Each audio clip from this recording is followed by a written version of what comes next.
Hey everybody, it's Saturday night. It's Modern Comic Mayhem time. We've got a show for you guys tonight. We've got Venom. We've got Boba Fett talk. We've got a lot of cool stuff. If you're ready for spoilers, because I know I am.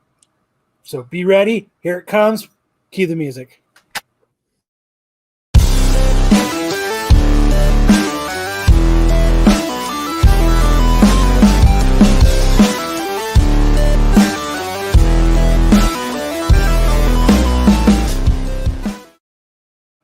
Oh boy, we got a bunch of news, crazy news, good news, stuff that I didn't think I would see.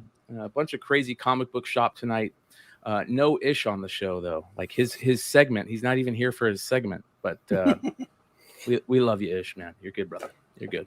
We hope you get it taken care of, whatever it is. Shout out to everybody in chat. I see Comic Man Andy, Dave's Collection, Cover Lover Comics. Thanks for hanging out with us. Been a crazy week. What's your guys' week been like? Like, I had a movie shooting in my house yesterday, and 4 other podcasts. So that's been my week. All right. Well, we usually talk about pickups later in the show. We're getting into pickups. I had the opposite of a pickup. I had to retire one of my One Piece books. My kids. They've been reading my One Piece books, which I'm thrilled about. You know, you're always excited when your kids are into the stuff that you're into. But they spilled something on one of them, and it got all wet. They didn't tell me. They just put it back on the shelf, hoping I wouldn't notice. I would have done the same thing when I was a kid, dude. Right.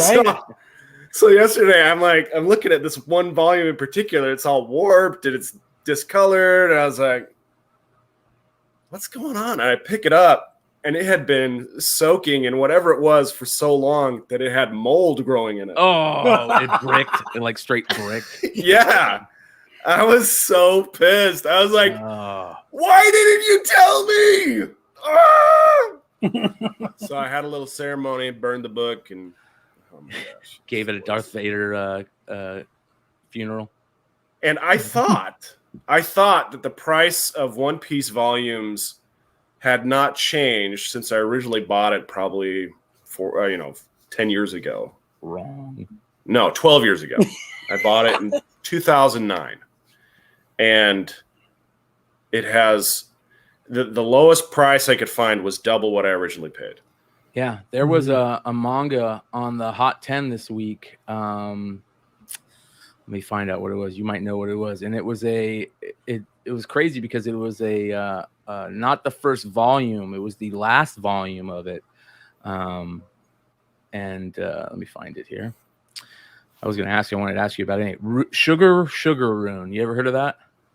Sugar Rune. Never heard of that. Yeah, Sugar Rune. It sounds like what happens in the back of a strip club. Right?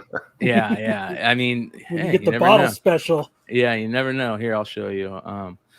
Actually, it was funny because I think during the show, I'm like, man, I got to talk to Sam about this, hoping you would know about it. It's this one right here, this Sugar. Here you go. Yeah. Moyoko Ano. Sold for $300 with a huge crease down the middle of the cover. Wow. Yeah. So how old is that? It's from 2007, I think, or 2008. They ended up doing an 8-volume manga series, and then they did a anime series based on it too. And you know, he usually likes to throw the early books up in the honorable mentions and the almost 10 that are just weird books that he never has seen before, you know, that type of shit. Yeah. And that's a weird sale for $300, you know. What the hell? Yeah, it's called that Sugar, sounds like Sugar one of the Rune. Yeah, Sugar. Sounds like one of those obscure titles, you know, had kind of a niche following, I bet. Yeah. This is a great comment. A man and his $300 are soon parted. I mean, yeah. I mean, look at those eyes and those anime boobies. It's hard to ignore that kind of thing. You know, it's even crazier. One of the people on the Hot 10 last night in the live chat was like, It looks like he did like a mirror drawing, like what is that? Where it's symmetrical right down the middle. Yeah. It looks like totally symmetrical. It's crazy. Yeah. Even with Like he drew it with his right and left hand at the same time. No, you put a mirror on the page and then you draw, or you put a crease in the page. Even you could do it that way. Yeah. And then you ink one side and then you fold it together, and then when you pull it apart, it's a mirror image. It looks, I mean, it looks very close to that. I mean, it's not exactly a mirror image, but it does pretty look cool. Yeah. Shout out Comic Book Human. Yeah, so that was kind of crazy. I thought that was very interesting. We don't get manga on the Hot 10 list very often. Yeah. So the one I was trying to replace is One Piece Volume 30, and it came out in, like I said, a long time ago. But the lowest price I could find was $20. The original retail price was $10, and there were some prices I saw as high as $300. Ooh. I was like, nice. I'm not paying $300. Like that. Well, I'm not paying $300. That means that like your other ones are worth a lot of money. Was that what volume was it? Was it like a early volume? Does it matter? There are 100 volumes of One Piece, and it was volume 30. So I guess you could say it was an early volume because it's in the first half. But yeah, shout out to everybody in the chat. Uniform 13 says was just on Tyler Kirkham's Whatnot, grabbed a mystery pack, signed 3 prints and an original art piece. I heard that thing was crazy. I heard he sold the original art to the Invincible cover. I heard people were getting just really cool sketches and stuff like that. So, Whatnot is a buyer's paradise right now, you guys. And if the artists start joining in, it's going to be really interesting to see where that goes to. I had a thought, and this isn't a part of the script. We're just chatting right now, but maybe you guys know more about it than I do. You guys heard of October being called Inktober, where artists are drawing and selling more stuff than normal? You guys ever heard of that? No, but that sounds cool as hell. I'm looking at it right now, dude. Yeah, 31 days, 31 drawings. That's cool, man. That's a really cool idea. If there's any, I came up with it.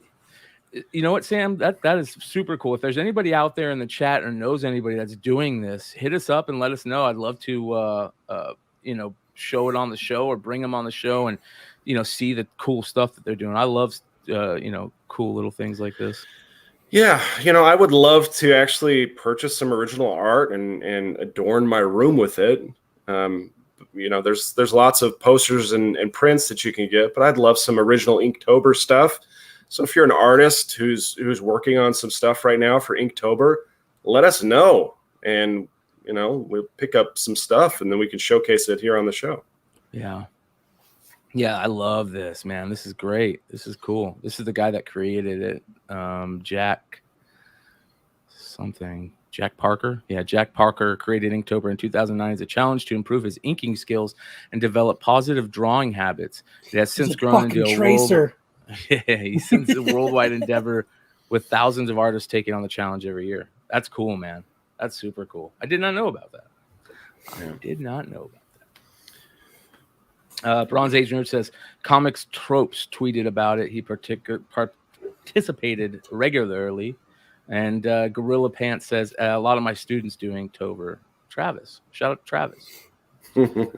Yeah, man, that's freaking cool. That's cool. Bronze Age Nerd says they cracked down on it. It's copywritten, and a lot of people that used it to do it can't do it now. What's that? Yeah, who's cracking down? Like, what's the crackdown? Yeah, maybe they were using other people's art to ink over it or something. That's interesting. Yeah, I would love to maybe get that Jack Parker guy on. Maybe we should look into that, dude. That's a good idea. It's October. I think so. Yeah. That's dope. You got any pickups, Kyle? Let's get into pickups. Knock pickups out. Okay. So the first pickup I'll start with is Ish. He's not here, but I went to the store. He had a present for me when I walked in. Perfect garbage pail kid. Vile Kyle. It for our fits very you, own bro. Vile Kyle. So, remember, what was your name on Absolute Geek? They used to call you all the time. They called me Restrictor Plate. Restrictor Plate, yeah. But yeah, so and then nobody at my work had ever heard of these. Are you kidding me? What? Dude, I had to Google it and show him Garbage Pail Kids were. Like, there's like a kid, he's like 21. I get it. There's no way he knows who Garbage Pail, I guess. You know? But then, like, I just don't, even younger kids, you know, they got new ones. Yeah, you know what? I noticed there was like this generation gap. Like, if you mentioned Bill and Ted's, people were like, "What?" Yeah, isn't that so weird? If they were too young or too old, they'd just be like, "No, I don't know who you're talking about." Or Bill, Ted's. Who's this? Garbage Pail Kids must be another one. Yeah, Ron J's Nerd said comics tropes. That was comics tropes quote on it that he put up top. But I mean, I get it. These came, 1985. So I guess I could kind of see it. But I mean, I was super stoked when he busted it out for me. I thought it was pretty cool. But whenever somebody shows me Garbage Pail Kids, I could still smell the bubble gum. Yeah. Like, I instantly smell the bubble gum. You know what I mean? Like, oh yeah, for sure. I remember it was one of those things where I had my grandpa take me to the convenience store, the gas station. Grandpa, he's like, "This is the stupidest thing on the planet, but okay." And he'd go buy me a few packs, and I'd, like I was showing some of my favorites. The one where the guy's shaving, and he's getting all his skin up and he's bleeding. The other guy's like unzipping his face. Yeah. It's a skull. Like, I don't know. Like, you remember that when we went to go look at that collection, and the guy had a book full of all of them. Remember, we were like the first set. Remember we were the one kid that looks like the melting clocks, the Salvador Dali melting clocks. Yeah, they're all great, man. Up until like I forget what series it was that they couldn't really do the Cabbage Patch Kids like shit anymore. And as soon as they started doing that, for some reason, not because of that, but at that point, I just kind of grew away from it, But I collected like up to like the 8th series or something like that. Like, I loved it. There was one I realized. It's when I was showing them off, there's one. It's called Nerdy Ned or something, and he's all stoned. I think it's Nerdy Ned. Yeah, I know which one you're talking about. The hippie one. Yeah, and he's like all stoned. I was like, that's fucking. I don't remember that. I didn't put 2 and 2 together when I was a kid, but like, Jamie's like, someone at his work, it's like Micro Machines. Remember that? Yeah. Talked all fast. I had Micro Machines. Remember, they're like this fucking big, dude.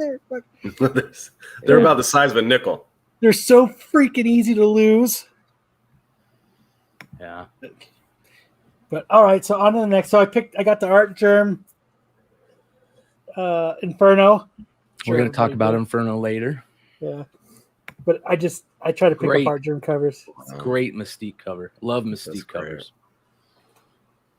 And then I picked up the Spider-Man Miles. Was it 1 in 10? Yeah, it's the 1 in 10. Design variants. The sneakers and that oversized jacket. Oh my gosh. Look at that. And he's wearing like, what do they call those? Like pedal pushers or clam diggers? Do you remember those? Yeah. The pants. They're up high. Yeah. Weird. High waters. That's what they are. He picked up Something That's Killing the Children 15. That's a cool cover. This one? Yeah. Yeah. Yeah, I like that.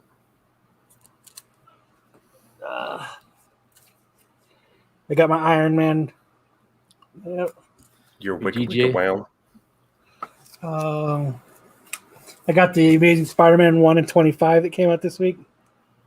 Interesting. So who do we got on there? We got Ben Reilly, Mary Jane, Doc Ock, Felicia. Who is that vampire? Is that Morbius?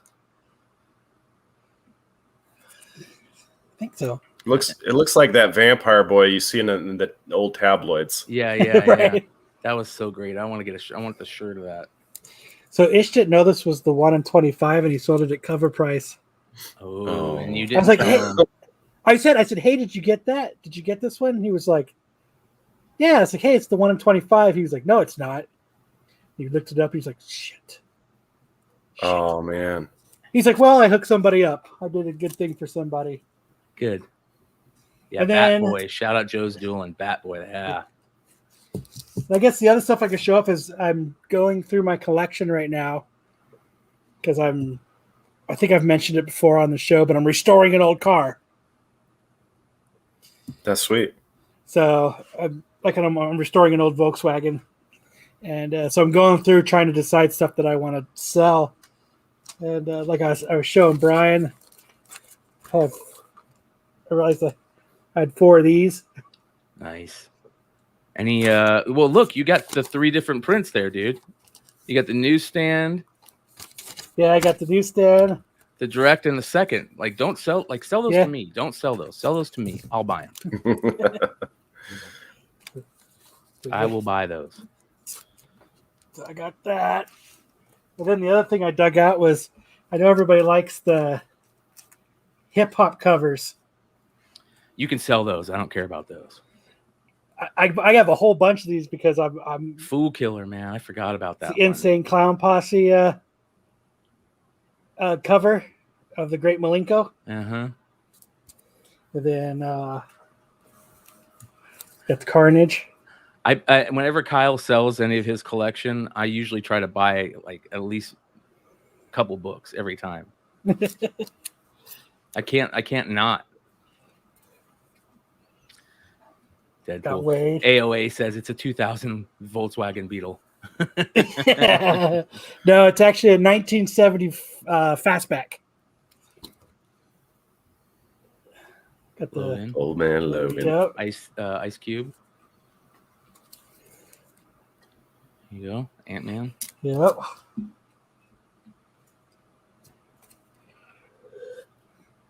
My second favorite hip hop cover is that one right there. DMX. Beautiful. Yeah. At the Contest of Champions. That's cool. This one is one of my favorites right here. Yeah, ODB. That one sells for a nice amount, if I'm not mistaken. Yeah, it does. And then, of course, Doctor Strange. Yeah. Yeah. The Chronic. So, and then forgot I had that one. Not But bad. yeah, I pulled out a bunch of stuff though. Like I pulled out like all my Street Fighter comics, and I pulled out like just a bunch of different stuff. I'm just going through it. But yeah, those are some of the cool stuff that I had. You got any pickups, Sam? No, I just had to replace that one volume, and it's going to be shipped. So I got a couple things, right? So this is mail. Oh, I did try to get some Venom comics this week, and I couldn't find any.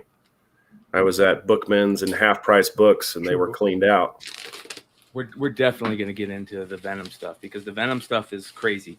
All right, so I can't remember if this is something I bought or if this is from a community member, a viewer. I've had a couple viewers and community members send me some stuff recently, and I got a couple more that I'm not going to show tonight that I'm going to show Monday on Tales from the Flipside Whatever. Pickups. Shout out to Big Nosh. Big Nosh sent me some cool stuff. All right, here we go. What are you talking about, man? I saved these for the show so you can open up on air. All right. So the note says, Please make sure Kyle gets these.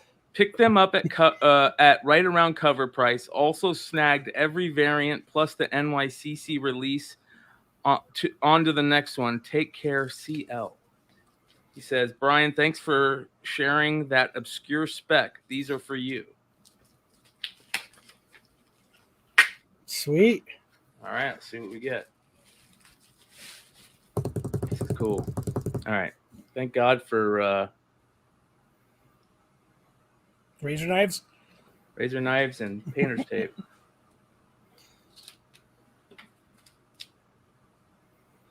I always feel like I'm going to fucking cut something. I don't care about my hand. I feel like I'm going to cut the comic book. Man, great job shipping these. Remember, you guys, painter's tape, and don't do as I do as I say. Sometimes I don't use painter tape because I don't have it. Oh wow, dude, these are dope. These are freaking dope. Thank you. All right, and we were just talking about something about this, dude, with the Garbage Pail Kids. Oh, nice. Garbage Pail Kids stuff. No, not Garbage Pail Kids, but close. Homies. Oh, shit. Those are, yeah. They did the Homies comics, man. Oh, man. Those were all the rage, man. In my junior high and elementary. Hell yeah, dude. I collected the shit out of these, man. That is so cool, man. You can send anything you want to McClay. You can go to @Modern Comic Mayhem and just send them to Kyle. Here's number 3. Wow. You can also come play dodgeball with me on Wednesday nights. Yes, you can. Yes, you can. And this is I really almost cool came out one. this week because I've been working out and stuff now, and I'm almost like to where I'm like, I think I'm gonna go play dodgeball. Look how dope that one is. Wow. That is freaking awesome, man. That is Man, so that is cool. a blast from the past. Yeah, right? That is cool. All right. CL Branch. Thank you, brother. Those are cool. Love. Yeah, much love. Thank you.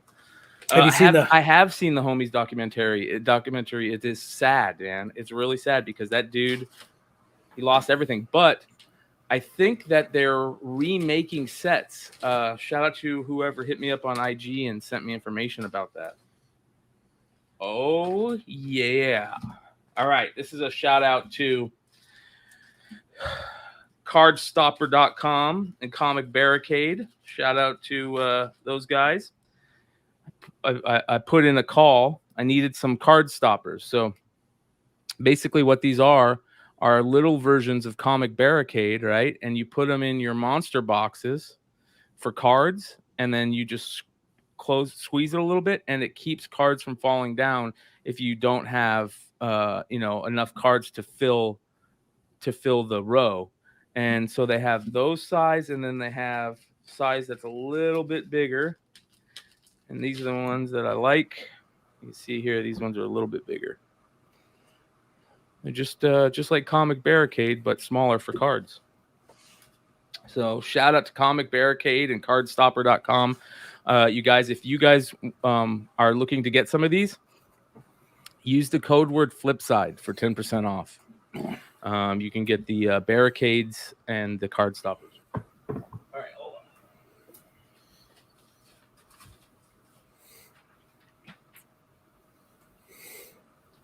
Yeah, that Garbage Pail Kid Deadpool cover is kind of cool.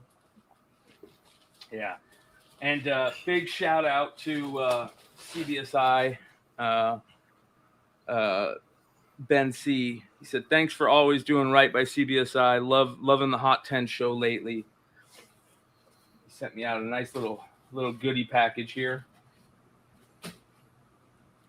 We got some Bountiful Garden exclusives here. I like that one. Yeah. For all you crossover fans, how about this one? This is crossover number 5. Yeah. It's a trade, and here is the Virgin. It's a nice cover. Ooh, this one's really nice. Vampirella. That's a Perillo. That is beautiful. And then Rick and Morty, Trover Saves the Universe. Number 1. Gotta love it. The 420. I never seen that one. That's cool. Yeah. Yeah. Shout out to CBSI. You guys go check them out. I mean, you guys are watching this. You already know comicbookinvest.com, the realest of the real. Make sure to give them love. I just want to, if you can highlight Absolute Geek Podcast. Is Sam falling asleep? Yes, at your mom's house. Yeah. I seen his car there. Suck it. All right, let's get into some of this stuff here. All right, so I think the biggest thing that people have been talking about, I know that especially in Tales from the Flipside chat rooms and circles, is Venom. I mean, Venom 2 just went crazy this week. Do you remember this, Brian? What, Food Fighters? Hell yeah, I remember Food Fighters. They go for a ton of money, carded, a shit ton of money, man. There's like some weird variants to them too. So anyways, Venom 2, we had some leaks that came out of the London premiere on the 14th. And, you know, we live in this world of rumors. And yeah, I remember the Harley Quinn came to scratch and sniff. I had to buy it. Yep. So there was rumors, and in our world where like we got places like We Got This Covered and all these like places that just throw out rumors willy-nilly, I always like to say, like, these are rumors right now. These are rumors right now. No more rumors anymore. We know. And I've talked to quite a few people that have seen it. I will watch it as soon as the the streaming version gets a little bit better. And that being said, though, I do know a lot of this stuff. And Sam, you went and saw it. Did you go see it premiere night, or what? Was there a lot of people I there? went and saw it. I saw it on Thursday night. It was, it was pretty light, but I guess for a Thursday night, it was still decent size audience. And as far as short a runtime as it had, it did feel like it was a long movie. It was like 62 minutes. Hour and a half. What was it? So the start time for the movie was 8:00, but they at 8:00 they ran 27 minutes of trailers. Wow.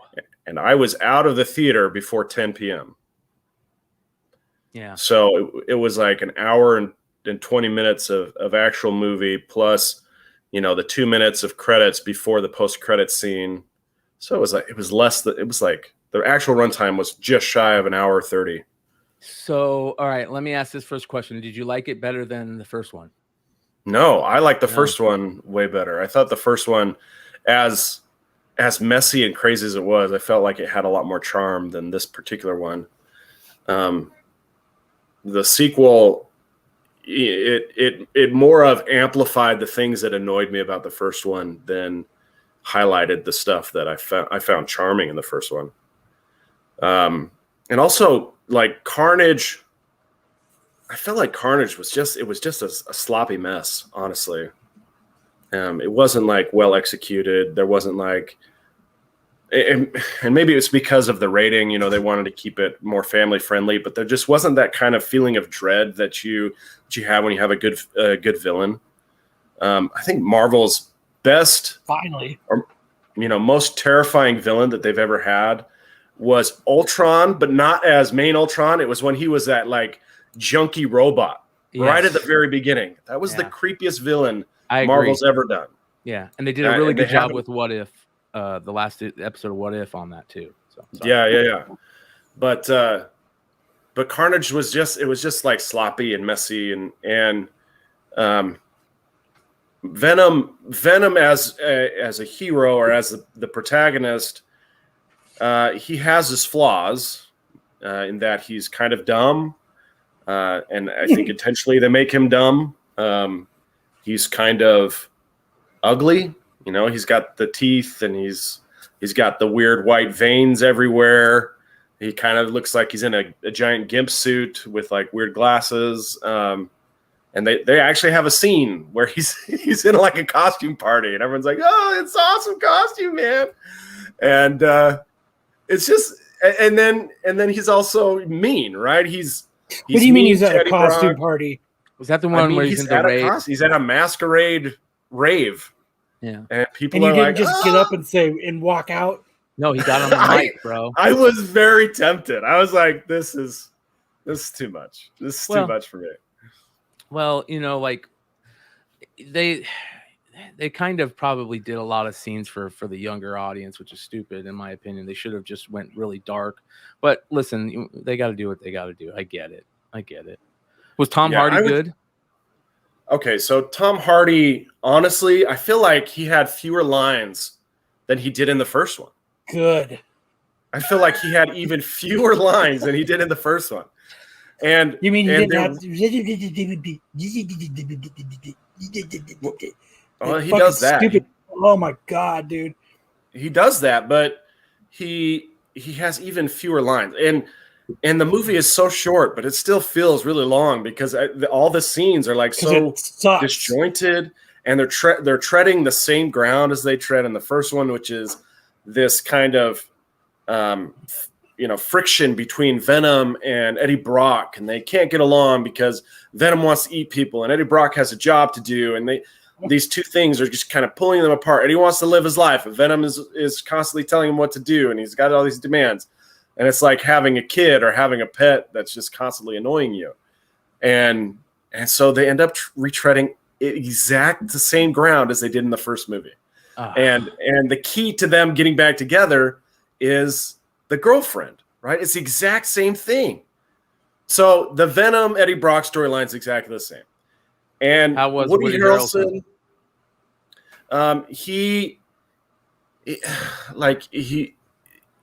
As it's hard for me to say that he's the bright note because there's not a lot of bright notes in this movie. Honestly, long pause and sigh.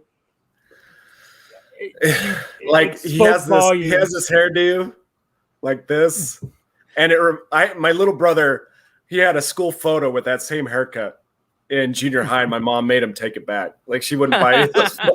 You gotta take the haircut back. She's like, we are not. Who did your hair?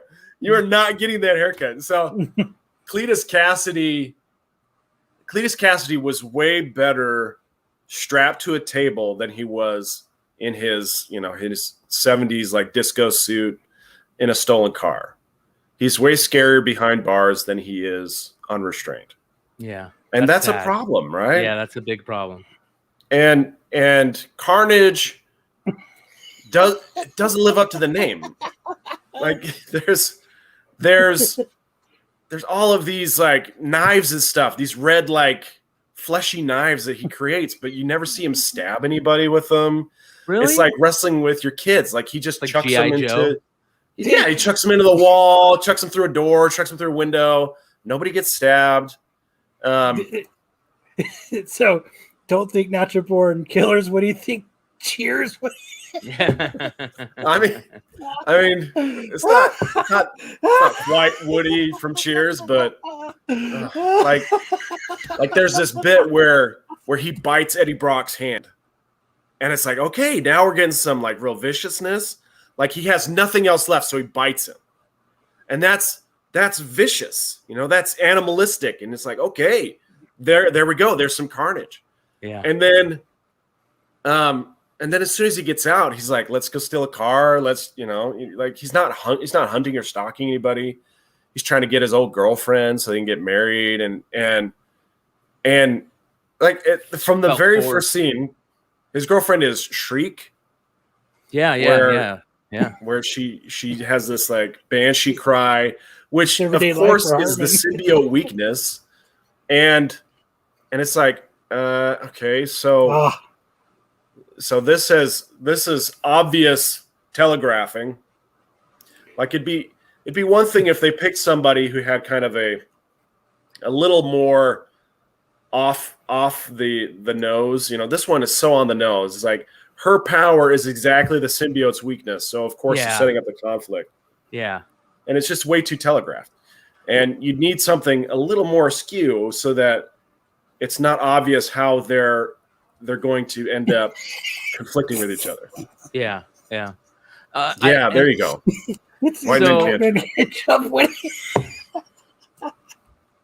Perfect. So did you get much stuff in the Ravencroft stuff? And was that just very quick, or did they show any other little cool things? There was one guy that they showed in Ravencroft, but I didn't recognize the character. And he didn't seem like he was badass or anything like that. He just seemed like he was a crazy person. The doctor who was running Ravencroft didn't set off any light bulbs in my head. Oh, this is that person.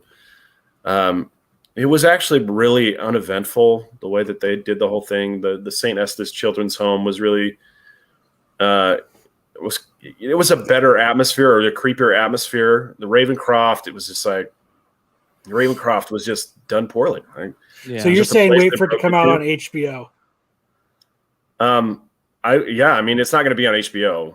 It's Marvel Disney, and Sony. So well, they're not going to put it on Disney Plus. Well, hold on. You don't know that yet. We haven't got to the end credits. I'm saying we haven't got to the post-credit scene. It's not going to be on Disney Plus. So the Detective Mulligan stuff is kind of cool because at the end he basically dies but doesn't die, and you kind of see like something happened to him where he gets that transformation to become what's the symbiote he plays? Chat, let me know. Mulligan, Detective Mulligan is another symbiote. Yeah, find it. Right? Is that right? I believe I've heard that. Yeah, Toxin. I think so. Yeah. He's going to become Toxin. Yeah, Toxin. Yeah. His blue eyes teases for Marvel's Toxin in sequel. So this is what here. I'll show you guys Toxin. There you go. There's some Toxin goodies there. Wait, this is Venom versus Carnage. Venom never. All right, let's see here. Where's fucking Toxin? Those are all Carnage. That is Toxin. That was Toxin. Now, hold on here. Well, not Toxin like that. Okay. Toxin. Wrong Toxin. There you go. Mm-hmm.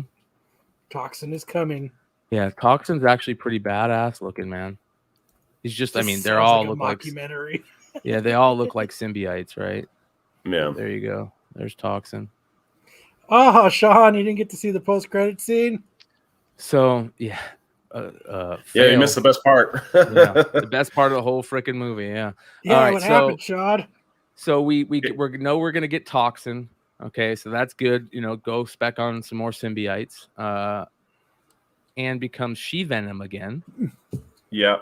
Like I said, it was exactly the same plot beats from the first movie.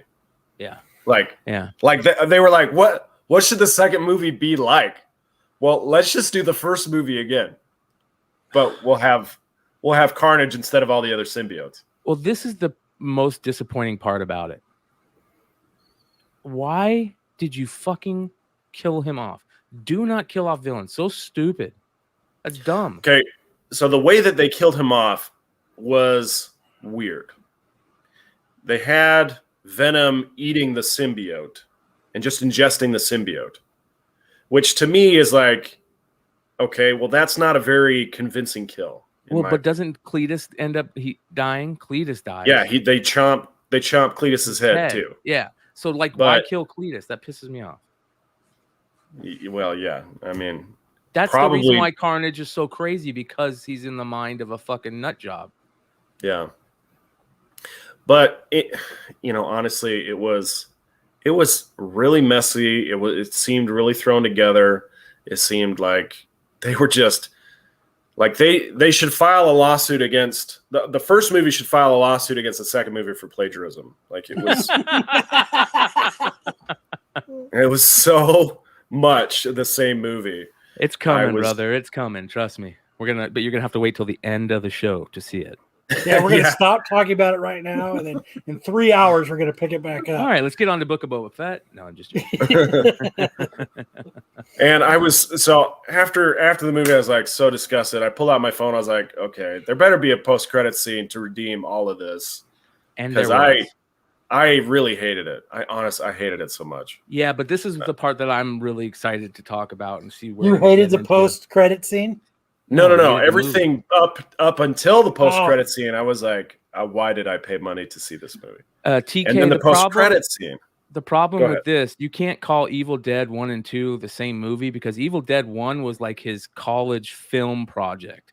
And then when that kind of took off, it gave him enough money to make a better version. So, I always like... Yeah, but then he put a lot more money into it and extra... It's a little bit more funnier. Yes. Evil Dead was a tad bit more serious, still funny, but when he jukes the fucking deer, the juking the deer and shit, like that's all different. But yeah. All right, so the post-credit post-scene breakdown is basically along the lines of Venom, and this is what I like. Venom basically says, or Eddie, what does Eddie say to Venom, where Venom gets to the point where he's I'll tell like, you right now. I'm all sweaty. Oh, yeah, well, their conversation is about like what I'm getting to is where Venom says to him, "Let me show you what 80 million years of a hive mind feels like." So Eddie Brock and Venom are having this conversation while they're laying in bed watching telenovelas. And Spanish soap operas, bro. I used to do that all the time in high school. Get super stoned and watch Spanish soap no, operas. I know what they are. And Venom says something to him about having a past, that he has this past that he doesn't want to talk about. And then Eddie's like, "What are you talking about? We don't keep secrets from each other. Tell me everything." And Venom's like, "I can't tell you everything. It would melt your puny little brain." And he goes, "I can handle it. Show me." And then right as he is getting ready to download all this information on him, there's like this glitch, this like static. It's very much like they show in Into the Spider-Verse with like the comic pages kind of blending together. It kind of feels like that, but instead of comic pages, it's like television static, where you get this kind of horizontal line interference. And then they were in this room at nighttime, and then they find themselves in this fancy beachside resort during the day. But same room. Same room. Yeah. But it's got like origami towel pets on the bed, and there's a guy in the bathroom who's already renting the room, and the telenovela disappears, and instead you've got J. Jonah Jameson talking about Peter Parker and Spider-Man. Tom Holland's Peter Parker and Spider-Man. Yes. And this is why this is so great, you guys, because so basically what just happened, there's three things that just happened right there, right? Number one, Venom explains to him all about Clintar, shows him, I imagine, the Null stuff, shows him like how symbiotes, came to Earth. Be on the lookout for those Guardians of the Galaxy issues where Agent Venom joins, and that's where you get all the Clintar stuff. So that's one thing, right? So boom, you just brought in all the stuff. You brought in Null, you brought in all the cool cosmic stuff that those guys built onto the symbiote stuff. And then secondly, when all the weird stuff started happening is the moment where Scarlet Witch did her thing, and at the same time you had the Loki stuff happen at the same time, and Doctor Strange doing his stuff at the same time, right? It's basically all happening at the same time. So it's a trifecta of events. And boom, you get a third thing, which is now the timelines have merged in some way, and Venom, Tom Hardy's Venom is now in the same universe as Tom Holland's Spider-Man. Boom. What we've been asking for this whole time. Get ready for Amazing Spider-Man 300 to climb even more. Get ready for all your Venom stuff to start climbing. Get ready for all your symbiote stuff to climb. Unfortunately, get ready for Null shit, and that's why I'm using my pinky, because the Null shit is the worst. But everything else is getting ready just to go crazy. You're gonna get Agent Venom. You're gonna get Anti-Venom. You're gonna get all this cool stuff. That's they're going to start writing for it. I mean, it's really cool. I like how they did it, put it in a little bow with that end credit scene. I'm sad that they didn't make the movie good enough. Maybe now that they're on the MCU side and not the stupid Sony side, they'll be able to, yeah, he has a small flick. Hung like a light switch. So yeah, Secret Wars too, Jamie. That's what I was thinking about. Yeah, that's what Secret I was Wars thinking. also. Yeah, 100%. All this stuff is going to be brought. I mean, the stories are too good. People want them, and they don't have to like spend time coming up with new ideas. All of it is happening. And here's the best part. So, Serkis and Hardy did an interview where Serkis said they had originally set it up for Tom Holland to show up and be a cameo on the movie as Spider-Man, actually, have the cameo. It fell through. So that was kind of cool. I thought that was very, very interesting, And then the second thing that they're saying now is if you look in the Spider-Man No Way Home trailer, that part where everybody's thinking, oh, that's Lizard. No, that's fucking Venom.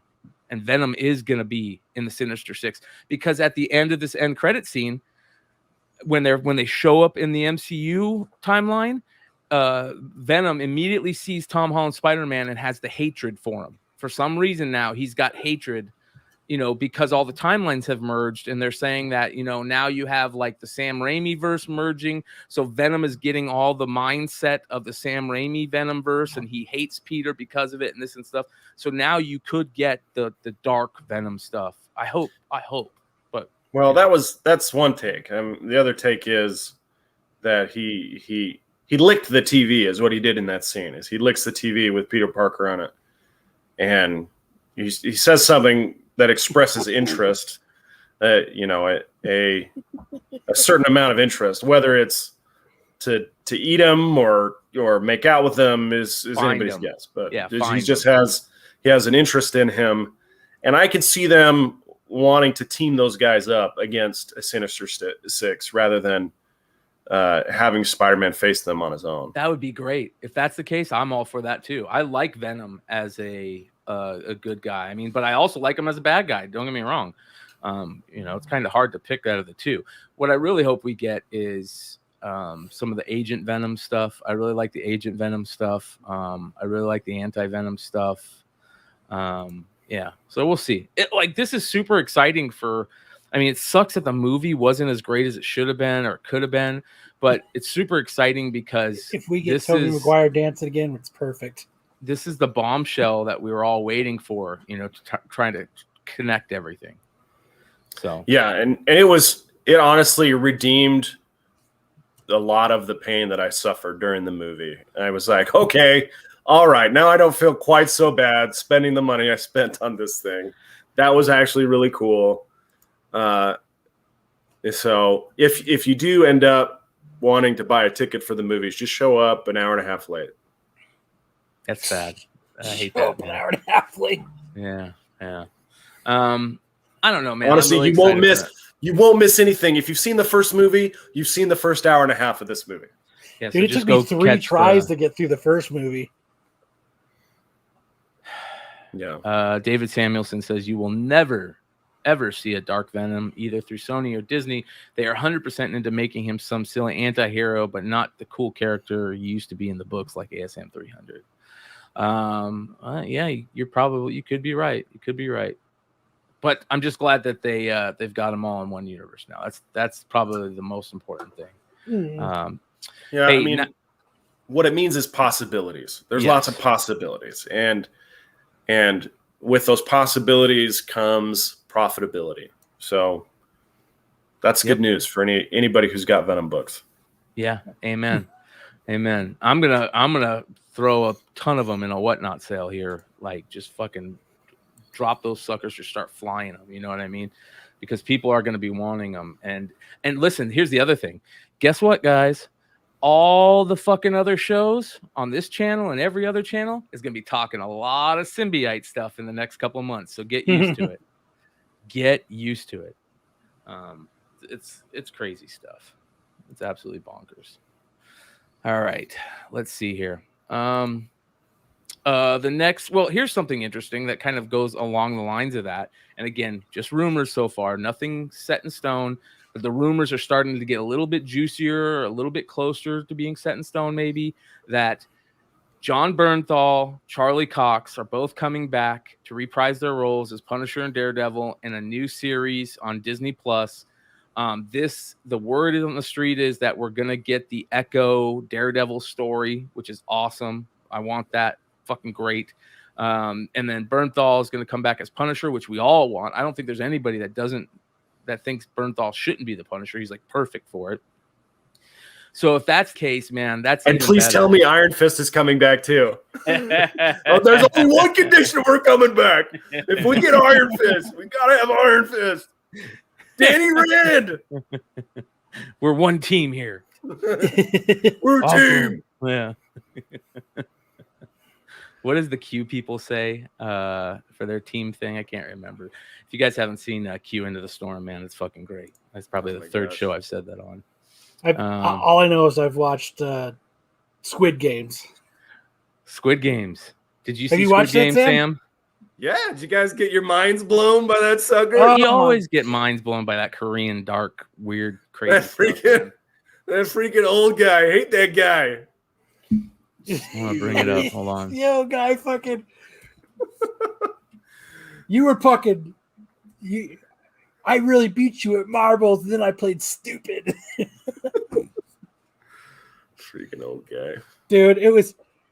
So, like, my mom, I was at my mom's house and my parents' house yesterday, and I was like, she's like, have you watched that Squid Game? I was like, and Brian had just said something in our chat about it, and I was like, oh, is it funny? She's like, no, you don't even know what you're gonna. I was like, all right, now I have to watch it.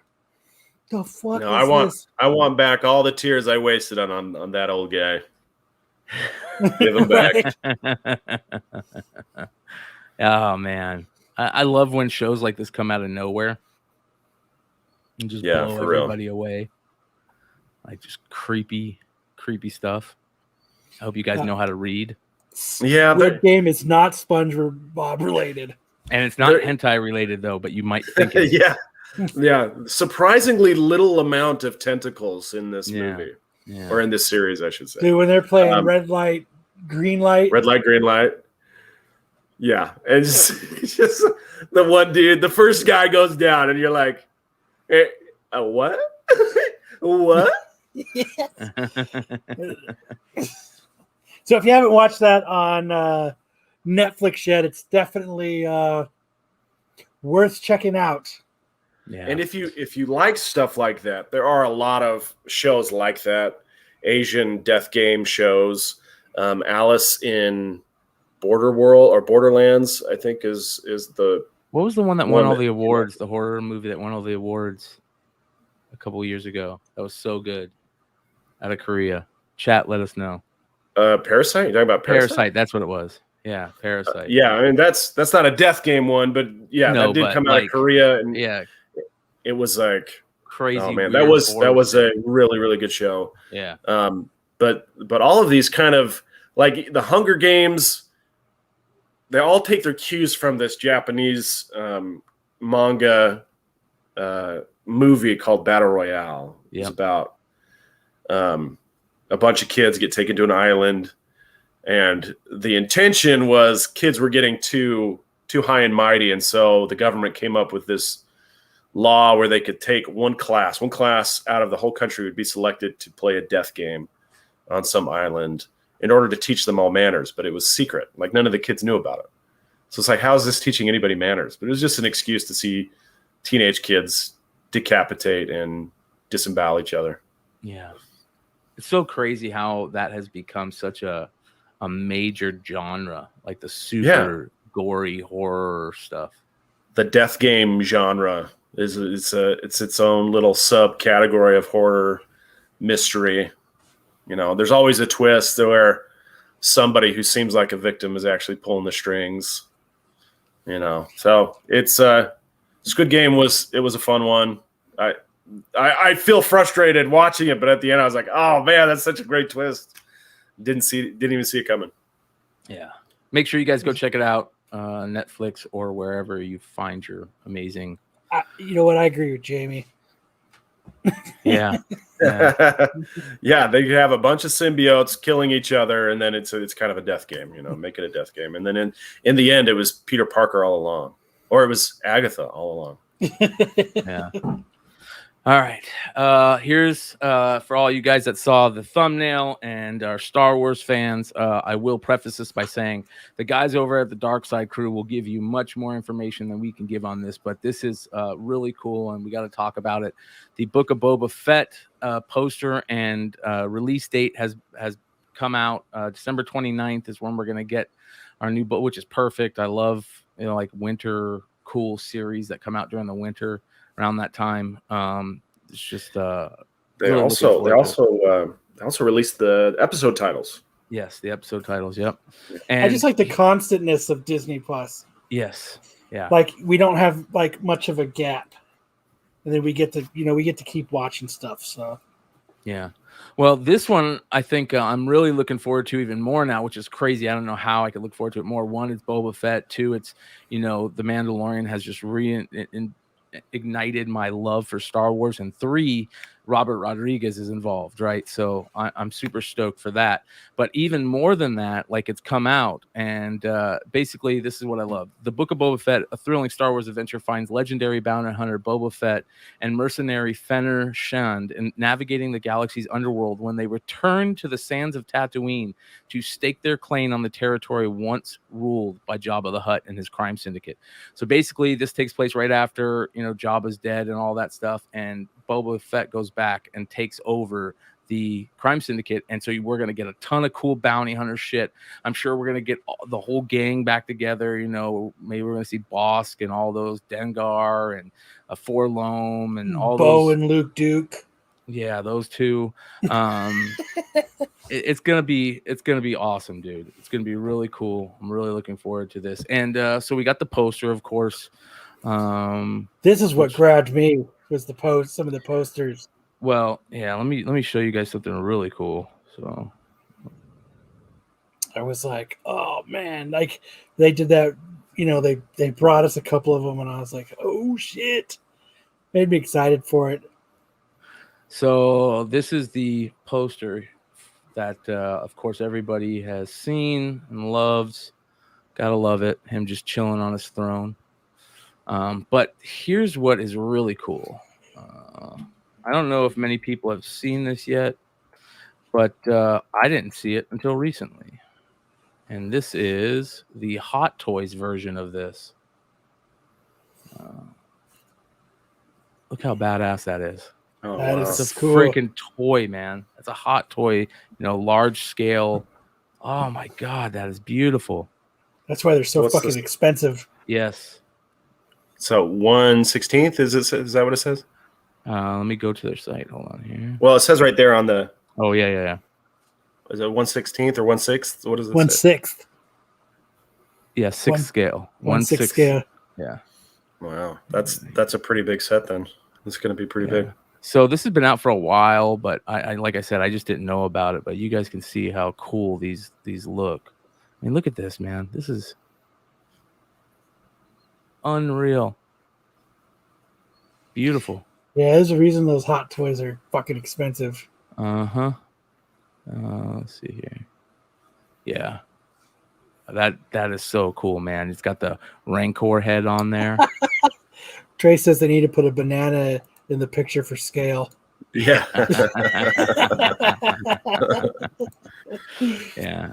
But and also, who didn't love growing up and getting the opening of Jedi, when Luke walks up to Jabba's palace and you see all those crazy characters and you see that crazy spider droid, and you like the way that they talk, like that was one of the greatest parts of my childhood. I remember seeing that in the theater. I was probably 4 or 5 years old, and I remember it like just being like, oh my God, like what is this?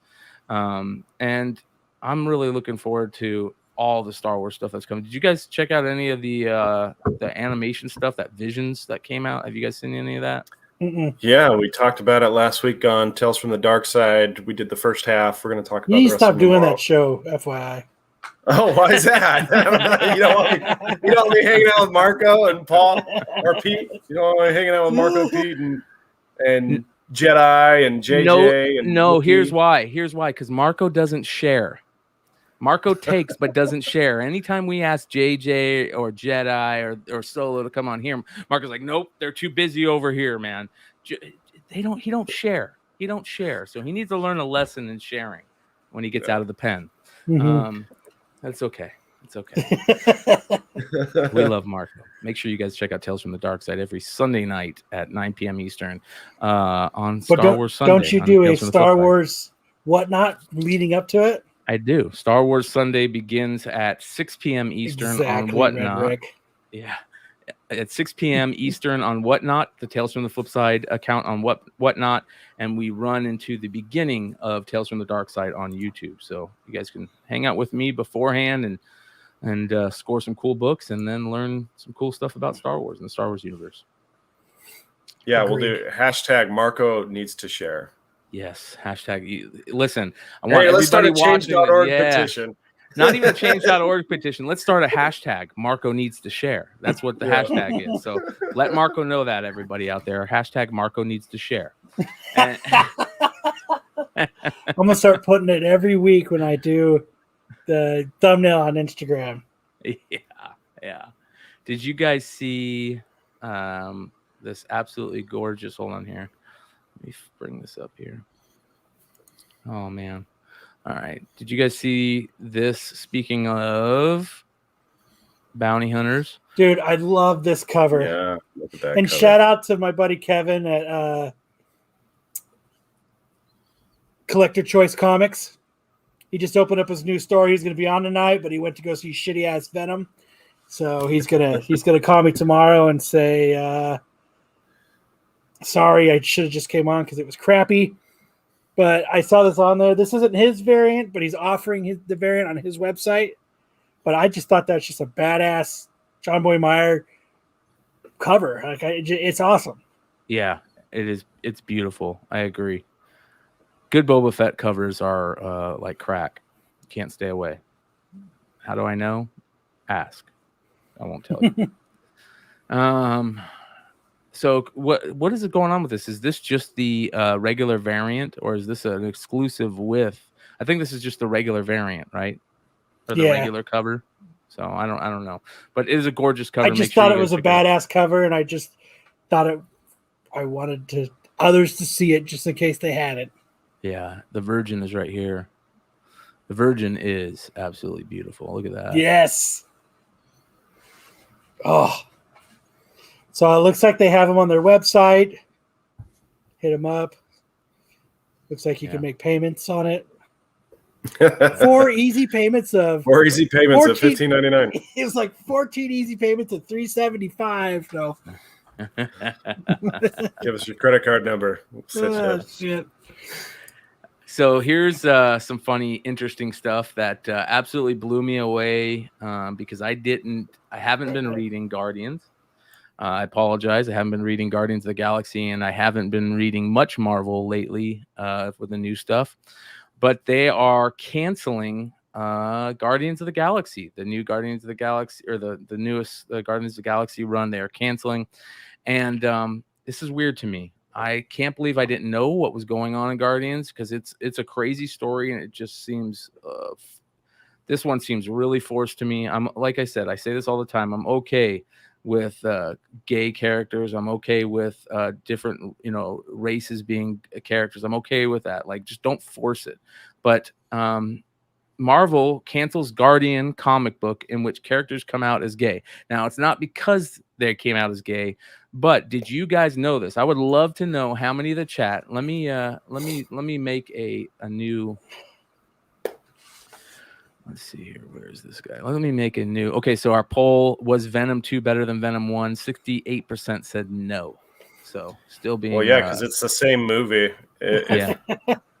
Like right, you're starting from Venom 1. Here's the Insert new white poll. men can't jump Woody. Yeah.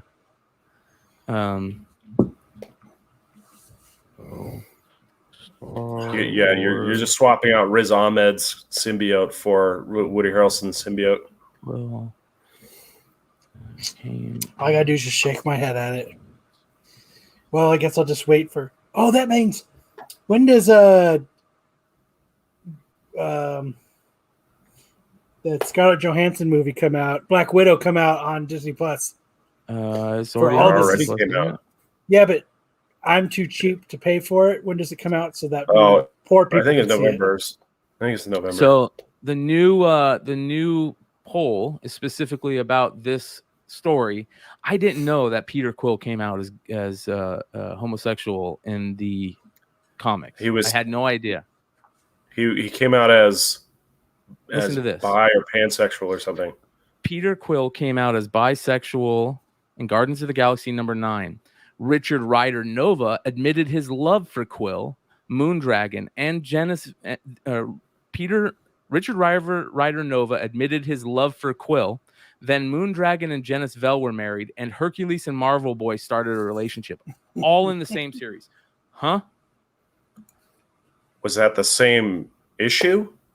Guardians of the Galaxy #9? I hope not. If it was all the same issue. And listen, the article is kind of weird. This comes from Washington Times. It says Marvel has abruptly canceled its Guardians of the Galaxy comic book, a rebooted series in which several members of the troupe of galaxy-hopping superheroes came out as bisexual or gay.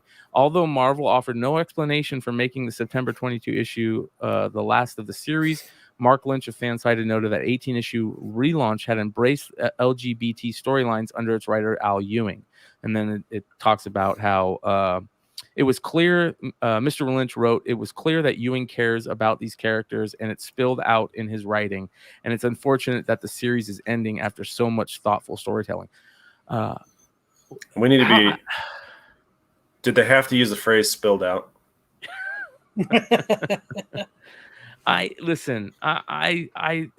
This is getting ridiculous at this point. I feel like they're just doing it to piss people off, and it has no reason to be in the story or rock with the characters, how the character is. And people people that read comics love continuity. They love these characters because who they are. Like, if you keep on changing how these characters are, they're not going to love them anymore. Well, I would just say, I don't think that's the focus of the story, is it? I mean, is that what people are buying Guardians of the Galaxy for? No, is for the soap opera, for the romantic drama. If that's what it's about, I mean, more power to them. But just seems like that's not really what the audience is interested in. Yeah, I think Nate called it. Yeah, it's really weird, and it feels like DC. It doesn't feel. I mean, like, I don't know. I'm getting really tired of it, and thank God that I don't read this series, because if I was in love with this series and was a huge fan of Guardians of the Galaxy, especially like the one based on the team that is in the movies, and they just like. They're making Richard right. They're making Nova gay all of a sudden, and he is in love with Peter Quill. Like, when that doesn't make any sense. I don't know, man. It just feels so damn forced, and I feel bad. I feel bad for many reasons. Like, I feel bad for, like, if I was gay and I kept seeing this stuff, I would be going crazy. I'd be like, this is so stupid. This is so stupid. I shouldn't say that. I apologize. I'm not gay, so I don't know how to feel about that stuff. But I don't know. I'm getting tired of it. But if you were, yes. Well, I mean, it's a corporatization of social issues, and I was watching a series that I used to watch as a kid. They got it on Disney Plus called Gargoyles. I know you guys have seen Gargoyles, and what I didn't realize was that it was essentially the bad guy, Xanatos, is the corporate interest, and he's pushing kind of a social justice agenda in order to get what he wants, which is more money and more power, whatever. But he's using this kind of social justice agenda in the form of Demona wanting her retribution. And I was like, it's just crazy how prescient this storyline was. It's almost 30 years now, or 30 years ago. It came out in 94.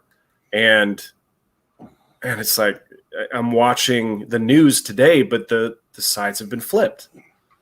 Because now the bad guys are the ones who want people to get along.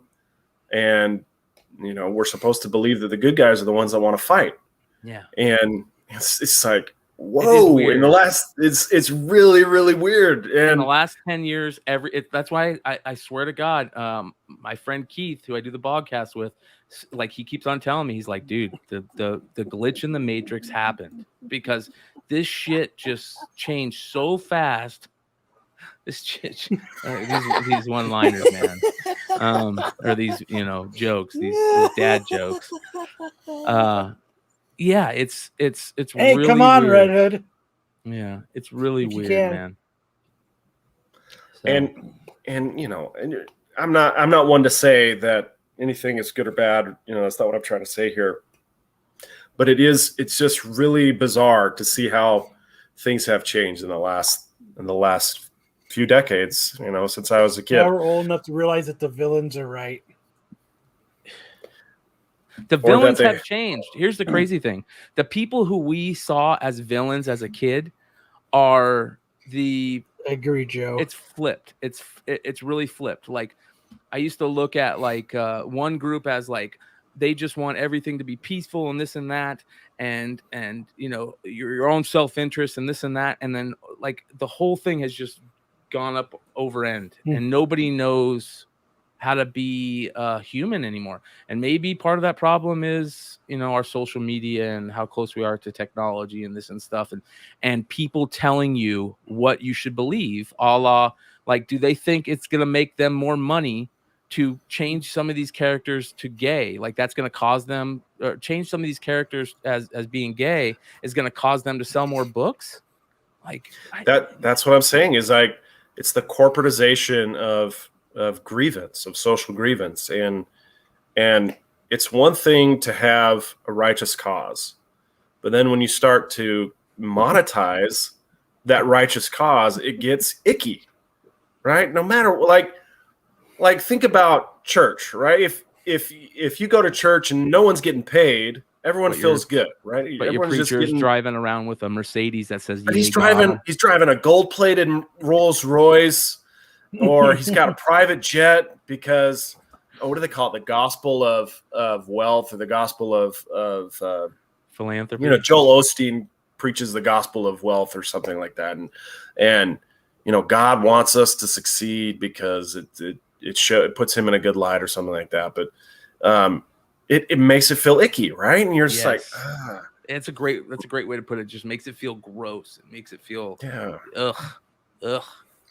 Yeah, it's exactly that. And I don't know, man. And here's the other crazy thing. Like, I don't ever want to like judge somebody without knowing more about them or looking at it from their shoes. I get that stuff, but Al Ewing has been involved in some crazy stupid shit recently. Like, I don't know what to think about Al Ewing anymore, man. He's a great writer half the time, it seems.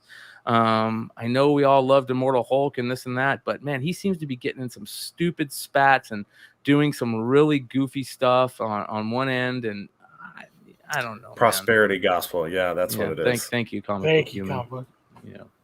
So we got 87 people in the chat now. I want to make a quick announcement before we continue talking or roll into something else. Hey, everybody out there, you want to come hang out with us on the show? You like what we're doing? You think you can, be part of the Mayhem crew? You want to guest on? You got something cool? You want to come on and do a segment? Hit us up. Let us know. We would like some new blood to come on and hang out with us on the show. And so if you think you've got I don't want to say got what it takes, but if you want to come have fun, talk comic books, and you're willing to come on and put yourself out there and hang out with us, hit us up. And here's basically what we're looking for, guys. We're looking for somebody that knows how to use the technology that we use to do this. That's willing to, learn how to, use a mic or use a camera or a computer to do this. Like, if you don't already know, we're definitely looking for that. We're looking for somebody that, enjoys being in front of the camera. Hopefully that's something that you can deal with.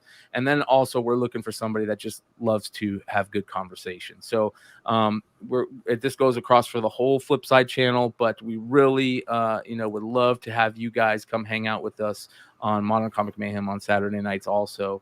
And it doesn't have to be every show either. I mean, like, if you just want to come on and talk about some cool thing that you're really into and it's in the news, let us know when you want to do it. We're also looking for, specifically for Modern Comic Mayhem, to get in touch with some of the local comic shops around the country, around the world. If you run a local comic shop and you're able to do those things with technology and get on with us, and have some time to chill and talk with us, we would love to hear from you. Mm-hmm. And, we'd love for this show to be the local shops show on the channel. So let us know. Shout out to all the shops that do work with us in the retailers. Shout out to Fantastic Worlds Comics. Ish has been, he's great. We love how Ish kind of brings the comic shop talk to this show. So we're looking more for that. Ish is not gone. He's just out tonight. Ish is here, so don't worry about that. But we're definitely want to get more people who are, in our world, in our comic shop world, or our, pop culture world. Yeah, the whole process of getting on the show for me was really great. I sat down on this casting couch. There were these five very nice black gentlemen who kind of stood behind me and gave me a lot of support. It's really gentle getting into it. You guys will really love it. It's great. Yeah, it's really great. Yeah. Oh man. Yeah, but very supportive community. Yeah, very, very, very supportive. Yeah. Don't worry, that casting couch has been cleaned. It has sanitized. That was another part. I had to sanitize. Brian cleans it after every interview. That's right. We're very concerned about cleanliness and health, especially in the current climate. You can't be too careful. Is what we're saying. Yeah. There's all kinds of protection. Yeah, I like this comment from AOA about the Guardians of the Galaxy. Nobody cared about Peter Quill for 40 plus years in the 616. You're right. Nobody did. You're right. But I think that's also why it's that team and that group became so important. That was like the first movie that pulled that off, where nobody really knew about these characters, even though they had a history. So Cover Lever Comics throws out Pulp Fiction, Long Beach, California. Dollar Bin shops there. It's my local and do fun show on Instagram. Hell yeah, man. Let them know and tell them to get in touch with us. You can hit me up on IG myself. You can hit Kyle up on Modern Comic Mayhem or Tales from the Flipside at Tales from the Flipside. Talk to your local comic shops. If this is something that that they do or they like to do, I'd love to have them come on and give them a little love out there on the interwebs. Yes, you have to show us your vaccine card.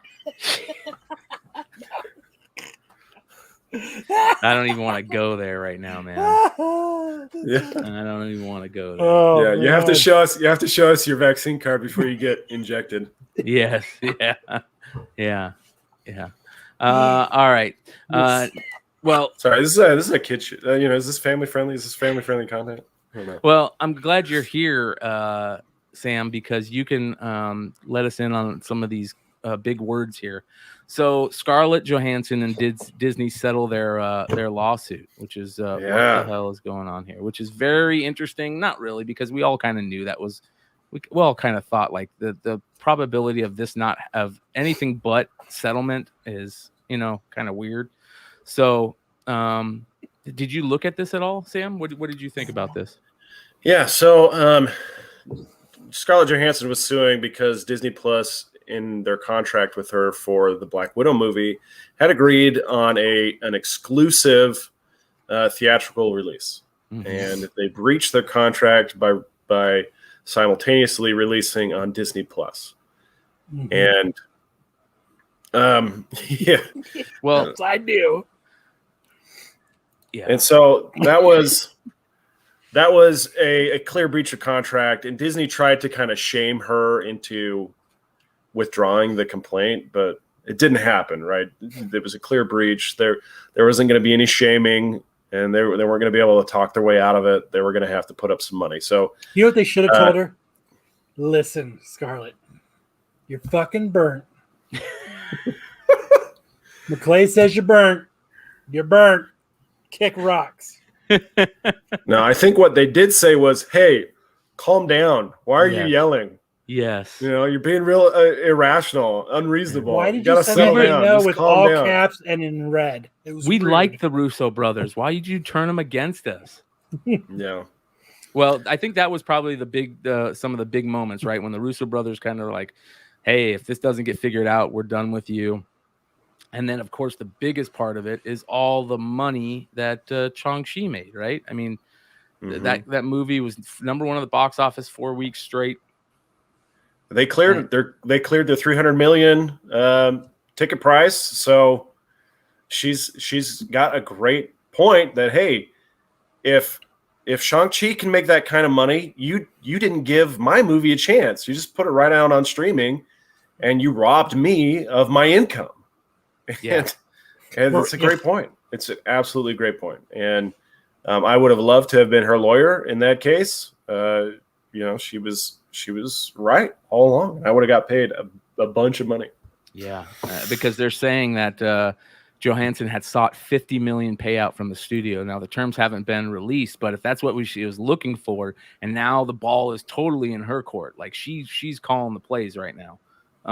So let me explain a little bit about how settlements go. Is if you have a strong case, you generally are looking for a settlement in the range J.D. Whiteworth.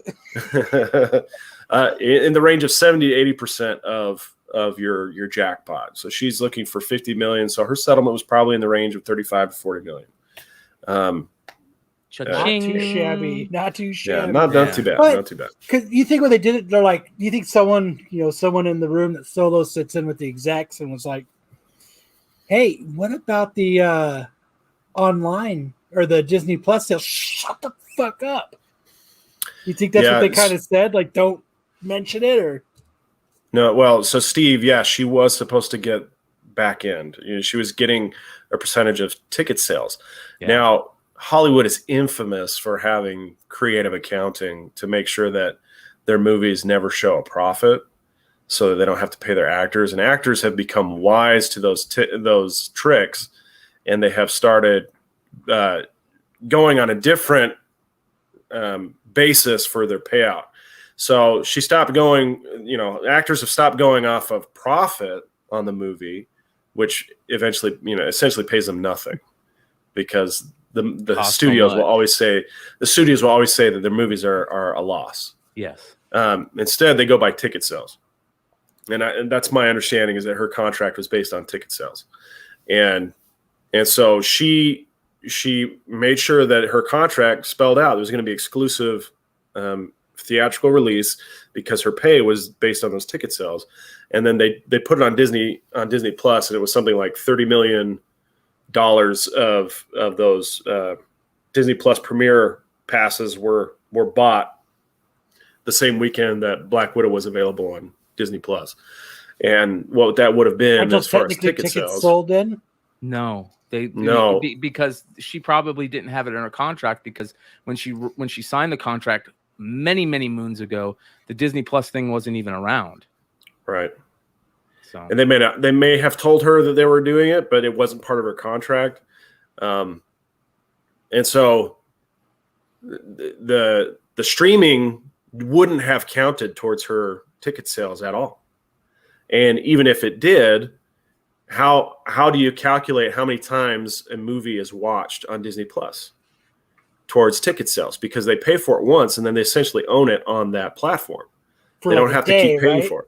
Well, no, they don't have to keep paying for it. You pay for the premiere access, then you get to keep watching it. You get to watch all the premiere access. So stuff. If I paid for it, then I could be watching it right now if I wanted. Yeah. Or is it only for X amount of time? No, it's premiere access. So you get access to it early. And I don't know if this is the case, but I think premiere access means that you get early access to all of their premiere access stuff for a $30 charge. I don't think it's pay-per-view. It's like early access to all of these. It's like, special content or premiere access content that regular subscribers don't get. And so it costs her a lot of money. If there's 2 or 3 people in a household, and all of these households are buying premiere access, and maybe a few of them would have bought repeat ticket sales. She signed many years ago. It was about the time that Infinity War was coming out, when she had signed in this contract. You're looking at it probably cost her half of her ticket sales for that opening weekend.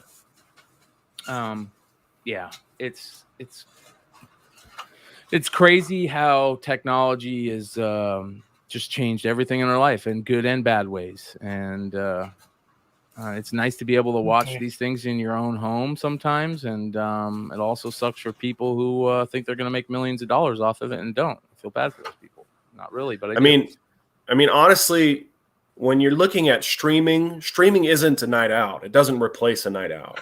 Mm-hmm. And you're right. And that's really what people want to do, is they want to go out and they want to get out of the house. They want to do something. So movies is an easy thing to do because you're sitting down, you're not expending a lot of energy. It's an entertaining night out. You're with, a date. Some of us, I like to go to movies by myself, honestly, but during the pandemic, though, I mean, there were a lot of people not going out because of the fear of getting sick or getting someone else sick. And so they came up with the streaming thing, and it's a business model, but I don't think people long-term want to stay home. I think long-term people want to get to the theater. They want to see things. They want to get out. They want to get out popcorn. I don't ever want to go to the theater. I do. I love going. There's certain times where I love going to the theater, man. It's a whole experience. It's an experience. Yeah. I love the smell of it. Everything about, the big screen, the booming sound, the people laughing and with you. Like that takes you back to being a kid again, kind of. I'll tell you the moment that lets I me agree know. With Joe. Okay, but think about this. Did you go see Endgame on premiere night? Mm-mm. Avengers Endgame on premiere night. Did you go see it then? I did. Mm-mm. What was the feeling in the theater when Captain America picked up Mjolnir? Everybody went crazy. It was bananas. Yes. It was like the NBA Finals. Yes. It was insane. And you're not going to replace that energy in a living room. You're right. You can't do 100% it. right. And those types of experiences will never be replaced by streaming. And that's why I think theaters I have just as much fun at home. They have a future for a long, long time yet, because it's a night out. It's an energy that doesn't happen in a living room. Yeah. Well, also, they've made theaters a lot more comfortable, I'll say. Dude, the last time I went to the movies, I was sitting in the fucking recliner. The dude next to me was trying to rub my leg and shit. So, gross. Well, don't go to movies with Matt. Yeah. If it was Matt, I would have let him. What? At least I knew him. This is so. Yeah, he needs a timeout. We're replacing you with Red Hood Joe. What's up, guys? What's up, Joe? How you doing, brother? What's up, Red? Good to see you. What issue was that? Guardians of the Galaxy? I can't remember. Issue 9 or something like that. That supposedly 9. happened in or something. It's coming 69? Close. About 60 It was issues close. off. 60 issues off. Yeah. So. I thought it was. Oh my god! Well, you're perfect timing, Nice. Joe, because we have kind of a cool couple stories. If you're, nostalgic for old school comics, when we grew up and stuff, and that is Todd McFarlane. Todd McFarlane recently popped off about the whole Diamond Penguin distribution craziness that's going on. Which was very interesting because I did not expect for him to say the stuff that he did and the take that he took on it. Right. It seems like he's very pro Diamond on this. And I don't know if Diamond, if him and those guys are buddies or he's just, for whatever reason, he thinks that Diamond is where it's at. But basically what he said, I think it's pretty much what makes the world go round. And that's people think they can make more money doing it another way. I wish the world we live in is based on loyalty, but I can't say that. So if somebody says to you, well, if you do it this way, we can save you 4%, that 4% off a huge amount of money. These are big companies and they make economic decisions. Good, says the bad, guy and who indifferent. left Marvel to create his own company because he wasn't making enough money. Boom. And then he drops this. Let me just say this. Every big company, every CEO who makes these decisions, they're not fucking right all the time. They're big, powerful, and have success at certain times. But if people in big companies were so fucking smart, then even Pan Am would be around today. Just take a look at the Dow Jones from 1965. A third of those companies aren't even around anymore, and they don't even exist on this planet. And this is the last little bit. I'm sure people at that time thought they were so smart and made all the right decisions, but that's not what happens. So I think they're doing what they think is smart for today, and history will show us what happens next. No shit, brother. No shit. I don't know. I don't get it, right? Like you said, he's about loyalty. So maybe him and the Jeppies that own Diamond, maybe they're tight. Maybe, they did him a solid or something. You know what I mean? Like at some point there was Well, I mean, you've got a long history there, and it makes sense that they probably build up some kind of working relationship, and I mean, but like Diamond struggled to take care of their customers, yes, so big time. like at the end of the day, I mean, it's all about taking care of the guy who's walking into a comic shop expecting his comic books on time. That's the bottom line, and I can appreciate the loyalty, that Todd may have with Diamond, but at the end of the day, the consumer wants the product, and if they can't get the product on time, well, I mean, they're going to find other avenues. I mean, that's the way it is. Well, here's the funny stuff. I don't know if you guys have been following the Penguin news. Have you seen that, Joe, with all the damages? Yeah. So, like, I don't know what kind of how they're honoring the amount of damages that they're having. I mean, I know I've been pressing for some local people that have been receiving damaged books. So, but Yeah, and it doesn't look good. I wish I had some of the images to show how bad the books were messed up. But that was one of the main complaints about Diamond, was that they sent the way that they send out the books, or for whatever reason how their packaging is, that a large chunk of books that you get end up being damaged. And no comic fan wants not, I shouldn't say no comic fan. A large chunk of comic fans love their stuff to stay in good condition. Now, there's a large chunk that couldn't care less if there was even a cover on it. I get that. But man, if that is such a big deal, you would think that they wouldn't have that problem right out the gate. But we'll see what happens. It's very interesting. Image is getting ready to come up on a big anniversary here. A lot of those guys over at Image have big anniversaries coming up, whether it's like when they got into writing X-Men, Jim Lee, the Spider-Man stuff with McFarlane, Liefeld doing New Mutants, like a lot of those 35 year anniversaries are showing up. Right, Liefeld's doing his 30-year Deadpool run right now. Yep. I think he's kicking it off at New York Comic-Con. Yep. So, all those guys kind of blew up at the same time. Shout out to Rob's Comics, Robert Fordham, who's joining us right now. Oh, snap. What's up, Rob? How you doing, brother? What's up? Hey. So, so we're getting into some of the Spawn stuff, Rob, right now. But, McFarlane did also, like, if you guys haven't been following the Spawn stories, and of course we had that the King Spawn 1 in 250 that blew up, and all the different Spawn stuff that happened last year. I believe was last year with 300 and 301 that everybody went kind of crazy for. Gunslinger is getting ready to drop, and the amount of sales on this issue is crazy. It says here, Todd McFarlane declared in 2021 the year of Spawn. It's hard to argue with him at this point now. Gunslinger Spawn is launching with a print run of almost 400,000 copies and becoming the biggest launch of a new superhero title in 25 years. I don't know if it's superhero, but I get it. Wow, that's a lot. And they're going to print so many copies that your book isn't going to be worth anything. Yeah, you're right. They're going to make sure about that. Yeah. Right. So when you buy a $4 comic, it's going to be a $2 comic in a couple of months. Yeah. It's like, what happened to, like, if you didn't get it at FOC and you didn't have it in your pool box, you were able to talk shit to your buddy that you didn't get that book. Now everybody's got the book. Hey, did you read it? Yeah, I got it. I got 10 copies. So, yeah, so did I. Yeah. It's like, what's the fun in that, dude?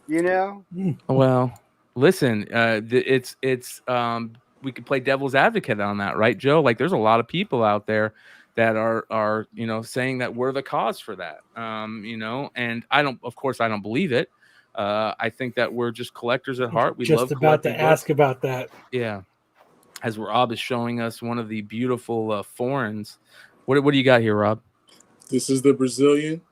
I had this on my whatnot today. Nobody wanted it, but I was shocked. What? You guys are talking about Spawn. I would have bought that. It's not a million of these. It's a handful. I mean, in this condition, Spawn 1 even has a poster inside. So, it's funny that you brought that up, Rob, is that, we talked about it on kind of like at a round table, and or it was on Dealer Flipside, and we were choosing like which book would you want, the Spawn one or what was it in 82? Oh, the Wolverine #1 by Frank Miller, right? Yeah. And so, my whole thought process around that was I would want the Spawn #1 newsstand variant, because it's not just the first appearance of Spawn. It's what it represented, and the history. the history and the walkout of these. You got to remember, at the time, Liefeld was writing X-Force, and Jim Lee was X-Men, and McFarlane was Spider-Man, and Silvestri was what was Silvestri writing? X-Men. I think he was on X-Men at that What time. was Silvestri, right? X-Men or Jim He Lee? did. Silvestri had an X-Men run. I know that. What was he doing when Jim Lee was doing X-Men? God, I forgot. But they all had the top 5, 6 comic books. Yeah, and they all just freaking left. That's how they were able to leave. Yeah, and it's like, dude, that was a thing, man. And like I talked to the guys, and I said, you guys are so desensitized by all this great artwork, because nobody gives a shit about writing anymore. We're all like FOC, just looking at the cover. We don't even look at the writer anymore. It's like, oh my God, this guy's writing it. Nobody cares. Yeah. They're looking for that badass cover and that virgin variant, and like nobody wants to read comic books anymore. They just want to get a badass cover slabbed. Yeah. That's what it's come down to.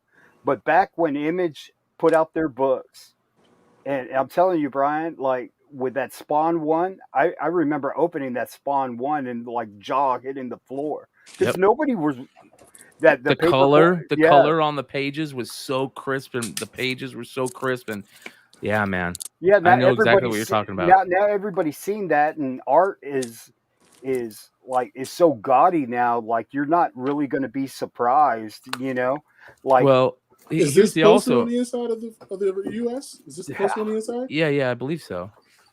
That's awesome. I think so. Maybe not. I thought it was. But I mean, these guys were ahead of their time back then. Now it's just like, it's just vain shit. Well, here's the crazy thing. I'm showing people all these pre-sales, on these books, and you're seeing some of the prices. The Capullo sketch 1 in 50 is going for about $40, and it hasn't even dropped yet. The 1 in 250, I think, sold for like $700 and something already. You know what I mean? Like, that is part of the problem. We talked about House of Slaughter on a lot of shows recently. House of Slaughter #1, it was revealed that there's 500,000 467,000 copies of #1 coming out, right? That doesn't include the exclusives. Thank God that Spawn doesn't do retail exclusives, because there'd be another 100,000 copies out there of that book, right? So we're getting to a point where you got to be careful what we ask for. Yeah, a lot of people are looking for that book to flip. They're looking for that next book to flip. There, you got these crazy cook rooms, right, where everybody's going, oh, check out this exclusive that's coming out. It's limited to this. Go. Like, you're eating yourself, right? We talk about honesty in comics a lot, and this is something that we at some point we all have to talk about. Now, don't get me wrong. I will always be a flipper. I will always be into comic speculation. That's one of my favorite things about it, is knowing like this is a cool book, and it's got a little bit of value to it. I've always been somebody that collects. I think a lot of us want to collect something that has value. So it'll be interesting to see how it plays itself out. We also try and help the community. This is one of the best written DC books right now. Deathstroke? No, sir. What is it? This is Robin. Oh, okay. Okay. Why does it look like Spidey? Yeah, it looks like Spider-Man Deadpool collab right there, man. This is that's Respawn. Respawn? Is that his name? Like we're That's talking his about name. Spawn? Like what is synchronicity there? It's There's Respawn. it looks like a respawn of Deadpool and Deathstroke. This is Joshua Williamson, but this is probably one of the best written books right now. Joshua Williamson's badass, and I love he's going on Batman, but why would you call that character Respawn when it looks literally like a respawn of 10 different other characters? It's a great book, though. It's if you're into actually reading books, this is the book to be. And you're not a big DC guy or gal, but this is probably one of the best written books going on right now in comics. Well, let's talk about that real quick. What are some of the? I would love to know from some of the people in the chat. What's your favorite book to read right now that you are reading right now? I want to know the best book that you just love. You love it for the stories. You love it for what they're creating. Because we really don't have a lot of that. It didn't happen. It didn't really happen until Stray Dogs recently. I mean, it happened a little bit with Immortal Hulk, and when Donny Cates was doing his stuff, like everybody was talking about what happened that week in the Venom or Silver Surfer Black or Ghost. What was Cosmic Ghost Rider? Shit like that. So Stray Dogs came along, and everybody went, "Did you read Stray Dogs?" You're right. There isn't as many of those books out there where people would go, I love this stuff. This is a couple buddies of mine, like Matt and stuff. This is what on Wednesdays, he's like, did you read Robin? And I'm going, hold on. And I go and I read it and I'm like, oh my fucking God. It's just, you know what I mean? It's great Damian writing right now. So if you're a fan of Damian, it's great Damian writing. It's, it's a Mortal Kombat series right now. Yeah. Like in this episode right here, in this issue right here, you know what I mean? They're doing this battle royale, and he walks out and he just kills 2 opponents without even trying. Bah, bah, bah. On the next. I got shit to do. You know what I mean? And that's Damian.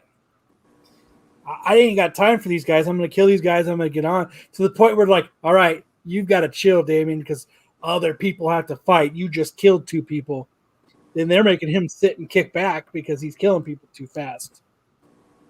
Yeah. It's just, and I think that's what Williamson's going to do when he takes over Batman. He's going to make it fun to read again. Yeah. A lot of people really liked Nice House on the Lake. I know a lot of people are talking about that, but some of these books are really only a couple issues in. Like, that's the other thing.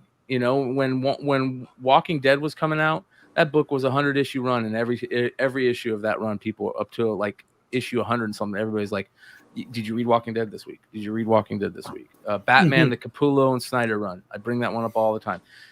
For 50 issues, that was the book you read first. I mean, but it's like a handful of writers, right? So somebody put in the chat Donny Cates. And then they're firing off all these books that Tinian's writing. So, like, who else is out there? Like Scott Snyder, at one time I thought he was one of the best writers. I mean, he's writing Nocterra right now, and it's a great book. Yeah, I mean, and the artwork is really fantastic in that book. I think Nocturne is undervalued, and I think it has a chance to keep creeping up. I mean, every month that book keeps going up. Shout out to Big Nosh. All right, so this next one is one of those books that I think had the ability when he first took over to be that book, but it just kind of went off the rails. And supposedly he's trying to tie it up all in a little bow right now, and that is X-Men and Jonathan Hickman's run, right? When that book first started, we talked about that Powers of X, House of 10 stuff like crazy. It seemed like it was starting really well, and then it just got really convoluted and just Hickman always has that ability to kind of just like go so far over everybody's heads. Yes. But like it's almost like we need like a couple of years to catch up to how smart this guy is. Like Yeah. if you go back and read the Avengers run, I mean that's Next level text stuff. that next level stuff that even Kevin Feige, I mean, he picks that apart, and uses a lot of that source material for what he's doing in the MCU. But like Hickman, like a lot of these books eventually, like, they're going to be a thing. I mean, he's constructing something for the X-Men that Feige's going to do for the MCU.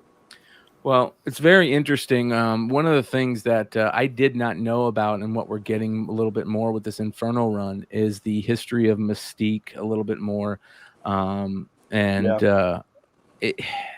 So for those of you guys that don't know, Mystique was created for a really interesting. When she was created, they had like interesting plans for her, and this is back in the 70s. Chris Claremont, with Days of Future Past, they had created a character called Destiny, right?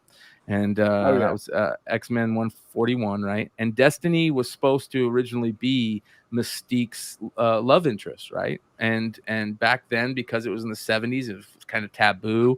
Marvel heads said no. And see, this is the difference that I'm talking about. Like, that would have been a great play to insert, that into the storyline, not changing a character to make them, switch. That would have been a great play. It would have been amazing, but they just couldn't do it. They weren't in the right time period. I get it. So they did some weird stuff. Well, guess what Hickman is doing? Hickman's bringing that back, and Destiny is now, he brings back Moira and Destiny, and you have this weird thing going around with why Moira is so interested in this Destiny character not being around. Like, she basically said, if you guys, she said to Professor X and all the main guys in the X-Men, if you guys try to bring this person back, I'm out. I'm not going to help you. You can never bring this character back. You can never, clone her again like they're doing now. That's why all these characters are coming back, which is very interesting. And literally in this new issue, they talk about, Destiny being a Mystique's love interest. So they're kind of like, closing the storyline that they had originally wanted to do back then. They're bringing out, which I think is very interesting. I'm reading this one. I enjoy it so far. I've always been a fan of Sinister. And this run, it has been convoluted, but if Hickman can tie it up in a nice little bow, I'm very interested in it. The X-Men are such a large group of characters that, we all thought that Hickman was going to kind of like, cull the herd, as they say. Right, organize it and trim the fat, and he did not do that. Nope. Not even a little bit. The thing with Moira with the powers of 10, right? Didn't he take that story from somewhere else? He probably did. He said he used that thing of like each universe had a different Moira, and it would reset itself if she died or something. He pulled that from somewhere else, and I guess he messed up somewhere along the line, because I was reading it too until I got confused, and I said, you know what? I'm not too deep in all the other X-Men titles, so I kind of just backed off. But that was the last run I was trying to read, because I love the X-Men. Yeah. It says here, what is Inferno about? House of X and House of 10 and Powers of 10 established that Moira McTaggart, a longtime ally of the X-Men, was secretly a mutant with the power of reincarnation. In her 9 previous lives, Moira had discovered that mutants were always destined to extinction, as the creation of artificial intelligence always led post-humans to accelerate in their evolution far more quickly than mutant kind's natural evolution, eventually becoming one with dominions, godlike machine beings unbound by the limits of space and time.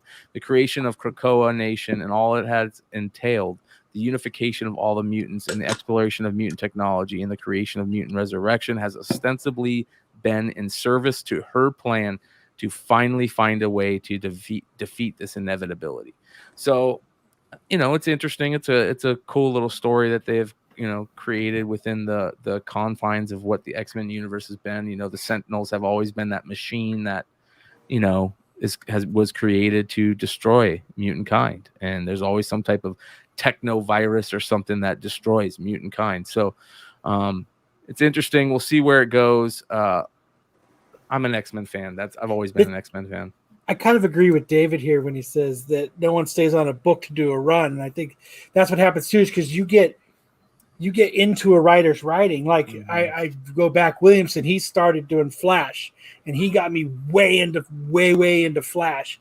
And then when he left Flash, I kept reading it, but it wasn't the same. And I think that's what happens is they get another writer and they're picking up where it left off, but it's just not the same. Well, it's so rare to have a writer these days stick around for long issues. We don't have the Daredevil run, the Claremont stuff, like Thanos. Like Thanos is the same way. Who did that first? The first 10 issues was who was it? Hold on. No, it's on the tip of my tongue. Hold on. But then right after that, Cates picked up because you got the Thane story. You had like Thane trying to take over, then here comes Donny Cates with the ghost. So what happens is they have this round table, and like all the executives and Casada's there, and if somebody's got a story and outlined and said, "Hey, let me tell you what I can do with this character," like they vote on it. And so, like when Cates presented his run for the Cosmic Ghost Rider and What If Thanos Wins, or that trumped everything. They said, okay, you're going to slide aside. But like, I wonder if that was like with Venom, if that was truly the Cates ending that he wanted. And I'm still shocked that he's on Hulk instead of Amazing Spider-Man. Because I agree with you 100%. Right. Can you imagine if Donny Cates jumped on Amazing Spider-Man right now? I mean, that would be a thing. If you it would be fucking fire. Right. If you thought Amazing Spider-Man books were expensive, like he would make them very expensive. Like, so now with the Hulk, Jason, all those back issues that you thought were trash, he's going to find a character in one of those trash books. It's going to go force you to dig in dollar bins, and that will make that book about $100, $200, and then. I love that though. That's good. Not even for the fact that it's making a book worth money. It's making us go back to look at a book. Like, oh, sure. Yes. How many times did Cates make us go back and look at a book for some little weird thing that he's pulled out of something, and that makes it fun. That makes it turns into like a little treasure hunt. What I mean? Yeah. A continuity hunt. Yes. Yeah, absolutely. Like Cates is the one guy that like and I said this before, man, if he would have had some kind of a different ending where, and I don't know what that ending could have been, I'm so hard on Donny Cates, but like if you just take a step back and just look at the body of work that he's done over the last 2.5 years. It's been amazing. I mean, it's some of the most impressive writing that's ever been done in Marvel. Yeah. So it always goes to say that like the hardest thing is to finish a storyline, right?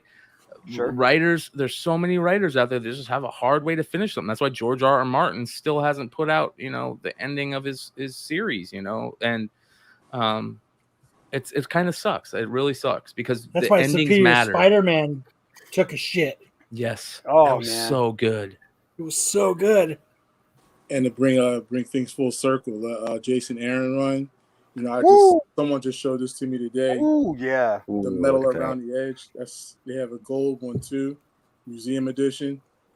Yeah, his run on God of Thunder. I mean, Thor: God of Thunder, man. The issues 1 through 25. Yeah. Like that was one of those series that man. I remember going to the comic shop and somebody going, "If you're not reading this, there's a problem." And I remember picking up God of Thunder and just being like, this is one of the best stories out of comics that have been written. The time period change, how you have the young Thor, the middle-aged Thor, the old Thor, and King Thor. Yeah, and Gore the God Butcher was such a cool character. Oh, dude. Yeah. It's I agree with you know what, and it seems like Cates has always had that problem of finishing a story. Like when he was writing that Reactor series. At was it Aftershock? Yeah. No, it was Vault. It was Vault Comics, and it was a great story. And then, there was vampires, and it was different worlds, and it was probably one of it's what got me into Donny Cates, and he was writing for Vault Comics. But all of a sudden, you were just like, it ended, and you were like, this just ended, and it literally just ended, and he didn't end it. God Country was pretty good. With 6 issues. Yes. I remember I was reading that. That's what really got me into Donny Cates was God. Which one? God Country? God Country. Yeah, man. I got the second and third print of that, the red and the blue. I think I kind of was like, one of the biggest Donnie supporters, and people would talk trash, and I was just literally shocked when we did this whole Captain Universe thing, and it just, I still like, and I think Aaron Yee, he baits me, starts talking about that, and I just like flip out because like, I honestly don't think that was the ending that he originally pitched. I think it was like, I mean, if you look at his stuff, it doesn't make sense. It looks like somebody went in and said, no, we're going to have to go this way. That's the way it seems. Otherwise, it seems like a terrorist attack. Like someone no, change it. Like what's that? The Misery. Like he had some crazy fan. No, change the story.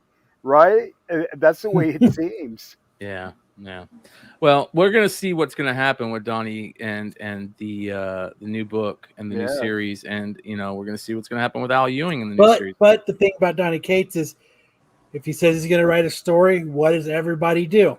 Oh, they go and buy. We all go and buy it, and we all read it. Like, I don't have many Marvel on my pull list at all. Like, actually, I think as of right now, like, Amazing Spider-Man is the only one, and I don't even like Nick Spencer's writing. Right.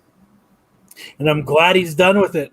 Thank so God. I'm hoping the next ride, it's finally I can start reading it. I remember Amazing Spider-Man. That was the title that dropped a brand new character that became a thing. If you think about Amazing Spider-Man and all the characters that came out of Amazing, like Punisher and Black Cat, and Venom and Carnage, and that was the title that spawned characters, right? Yeah. That doesn't happen anymore. That needs to happen again. Like, that's what Amazing Spider-Man was, the money book always. Now it's not, So I don't know where they're going with Spider-Man. I'm really surprised Nick Spencer is given those big books. That's another thing that just feels so weird. Like, he did a great job on Captain America, though, leading up to Secret Empire. Yeah, leading up to Secret Empire was great, but Secret Empire was terrible. Didn't he do Secret Empire? Yeah, he did. He did Sam Wilson and Steve Rogers, and the storyline that he had kind of weaving into Secret Empire, it was amazing. Like, just the fact of making Captain America like an undercover villain and nobody knew it. Only people that really knew who he was Taskmaster and Sharon Carter, and they were both out of the picture. And how he set everything up for Secret Empire, I think he did an amazing job. You know what I think they're going to do with Sam Wilson in this Cap 4? I think they're going to do the Death of Captain America storyline. They're going to kill him. But they didn't even tell where he was in the show. I don't know if they're leaving that for later or try to work something out with Chris Evans. Yeah. But I thought they were going to do that too. But I don't know. Did you guys see this cover? I think this cover is absolutely amazing. This is Spider-Man 74, the Vicentini I didn't see that. Variant. That's gorgeous, man. Yeah, man. Mary Jane in the spider outfit. Woof. And yeah, man, look at that. That's a good cover. That's like a really good cover right there. But here, the good comes with the bad. Oh, Loco, man. I never thought I'd see the day where I'd see Spidey with some freaking flowers, man. Well, Peach Momoko is great. Don't get me wrong. I love when she draws flowers. I love when she draws stuff. But her comic characters, the way that she draws comic characters forms, it doesn't fit right. She's so traditional that it just doesn't fit right the way that she draws. Her name is Peach Momoko. Yeah. Yeah, she is a big time cover artist right now. Blew up big. She was a Japanese, right? She's Japanese, right? Mm-hmm. Yeah, And she's a great artist. Like she drew some of the best like traditional. She draws some Japanese badass shit, and then she draws some horrible shit. Some really bad. I think she's got so much work. You know what I mean? Like, and it's just she's just pumping cover after cover after cover. Yeah. Like, and then I'm not trying to hate on any artist trying to make money right now. Like, but like, make it quality. Make it quality. Like you brought up, I think last night, Brian, on your top 10 about Adam Hughes. Like somebody talking shit about Adam Hughes. He said, okay, you know, I think a lot of these, like J. Scott Campbell, like I think you have to push these artists in a way. Somebody probably got to Adam Hughes and J. Scott Campbell and push that button because they haven't been challenged in a long time. Yes, and now that they've been challenged, look what Adam Hughes is doing. This, which is absolutely amazing. This was something that Ish, before he had to leave early, he said that, you know, was a super surprise sellout in his store, and which blew me away for him to say that. I was like, really? You didn't think that this was going to sell out? Like, people have been talking about this series for a long time, this issue for weeks now, and this cover, and he's like, yeah, man, this was a really surprise sellout. He said there was a line at the door waiting for him to open so that they can get to this book. I better get my 25 copies from Things from Another World, man. I've been waiting and it's pissing me off. Did you get any of the Virgins? Oh, yeah, I got a couple of those too. Yeah, man. The Virgin's really nice. And then the second print, I think, is going to have foil that the gun honey is going to be down the side, and it looks so much better with the gun honey down the side right here and in red. Oh, it's beautiful. But I love this cover. I love Adam Hughes. He's my favorite cover artist by far. Always has been. Him and Alex Ross are like 1 and 2. And it was sad to see some of Adam Hughes' work. Like it looked like what we're seeing with Peach Momoko, where either it's like sketches that he had done already, and he's like, here, just go ahead and use this as a cover. You know what this character's powers are, right? No. She has the ability to take your money. You know what I mean? She's like, here's my wallet. She has. I love you. She was bit by a radioactive OnlyFans. Yeah. Here's my wallet. I love you. Right? She don't need a gun, honey. Yeah. That's great, man. That's great. There is a foil, yeah. And I think it's the third print. Is it the third print? Trace Hunter said it's the third print. I don't think the foil. Yeah, he said it was the third print. Yeah. Yeah. Beautiful. Absolutely gorgeous. Like, great. Here are the other covers to it. We can see how the other covers, hold up. This is the second printing, it looks like. The guy that did this one, he's older, right? He did the original James Bond covers or something, right? I remember talking about it. I don't even see who is it? Charles. Let's see here. Let's see who this is. I don't even. It is the McGinnis FOC variant. Oh wow! Yeah. But I don't know if it's Ed McGinnis. It's Robert McGinnis. So you might be right. Let's see what Robert McGinnis did. Yeah. Yeah, Robert McGinnis. Oh yeah, that's his brother. The McGinnises, man. Let me tell you. Here's the foil Virgin variant. This is the. Oh, I like that. Yeah, incentive. The Sienkiewicz. Yeah, beautiful Sienkiewicz color. I love Sienkiewicz's. Dude, this has got to be one of my favorite Sienkiewicz covers. You remember this? Harley, Brian.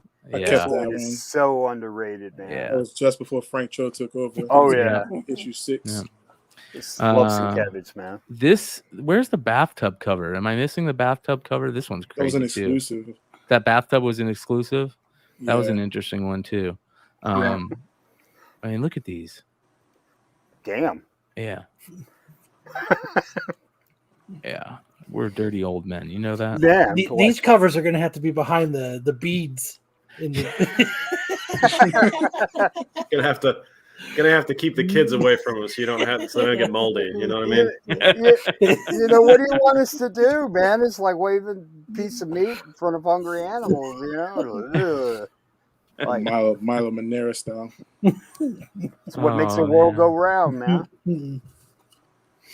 This is good stuff. Here's the 1 in 25 Sienkiewicz. That is beautiful too. They throw a little color on it. Wow. Yeah. To the weed plants on it. Planet. I Yeah. want to see it for a while. Yeah. Yeah, she ain't playing. She's got some guns. Yeah.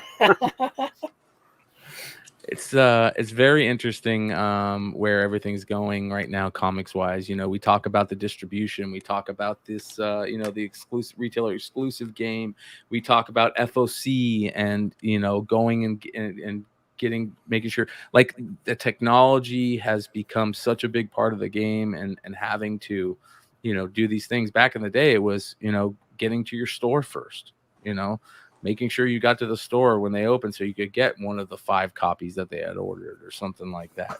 And now you're buying 25 just so you can get the the 1 in 25 variant, and you've got 25 books that you got to sell now. It's a really weird game, and it has evolved.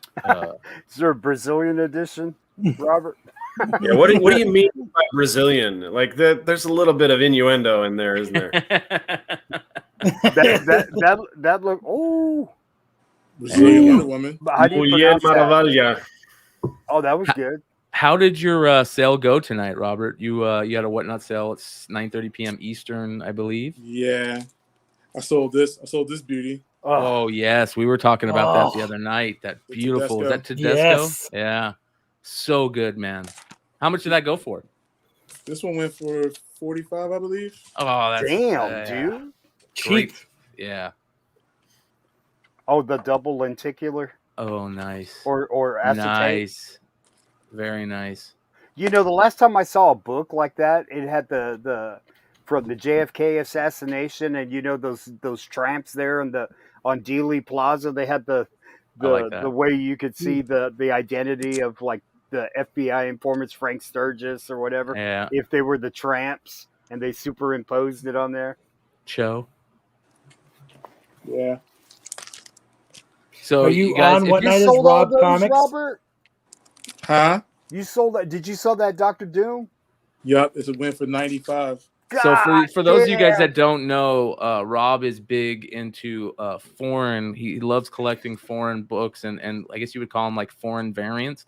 And a lot of these are from other countries around the world. The Darth Maul he just showed was Turkish. Where's this Squirrel Girl from? Is this Japan? Japanese trade paperback.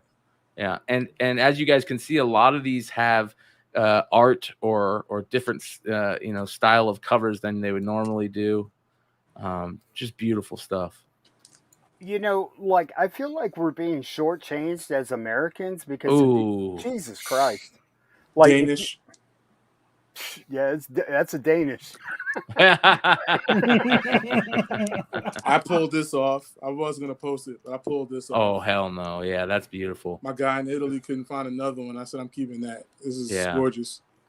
Yeah, the emboss and the foil. Like, I think, like, we deserve all the, like, look at that one, Brian. Ooh, look at that foil. Holy cow. Sometimes it seems like we get shortchanged on the covers.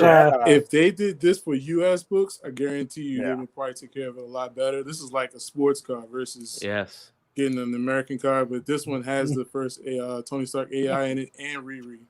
Armin wants to know, what are you, James Bond? You got a guy in Italy? I am all over the place. I got a guy in Japan. I got a guy in Italy. I got a guy in Turkey. Got a guy down the street. Yeah. Oh yeah, Melina. Turkish. Super tough cover to find. No yeah, matter like what. I can't picture people in Turkey just like, man, I can't wait till Miss Marvel comes out. You know what I mean? Like, I just give us some good covers out here, man. Like, I don't get it.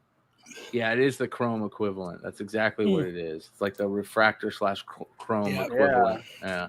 It's my pride and joy right here.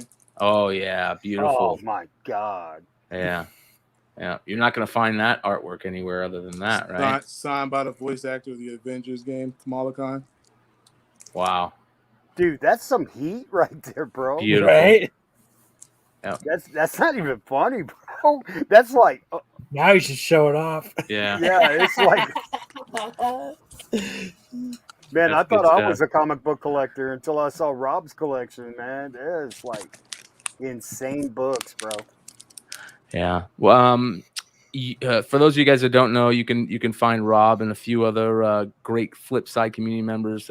They have a show, Global Comic Safari, that they're putting out every now and then. Hopefully, you guys have some plans to start dropping some more stuff here soon. I know there's a lot of people that are really, really enjoying what you guys are doing over there. So, congrats on that. And I think Reddit has a show on this channel too. He sure does. Who's that? Red Hood is over there with the Modern Playbook boys, just killing stuff. Yeah, man, we try and help out the community, man. Of course you do. Right. So we were talking about, like, this is our fault that all these books are being pumped out and everything like that. Like, we told them about Stray Dogs, right? That it was option. I remember talking to you about it, Brian, right?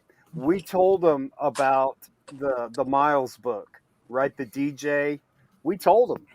I went. How many copies did I get? I got 30 copies. Right. Yep. I take my own advice, man. Yep. So, like, we give you the cornbread. Like, so, like, you may think that we just pump this and pump that. Those books are worth money, man. Yeah. Like, you had Hive on the show.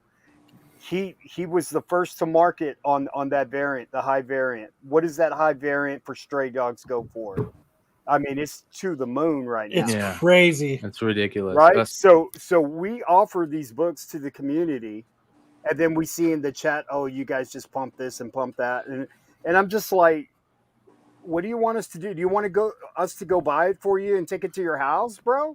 Like, we we're trying to help the community spend their money where we think, I mean, we can do the Flipside comic delivery service. Oh, yeah. It's like, we may be speculators, but we speculate on things that will make you money or potentially will make you money. Here's what I love about what this community has grown into.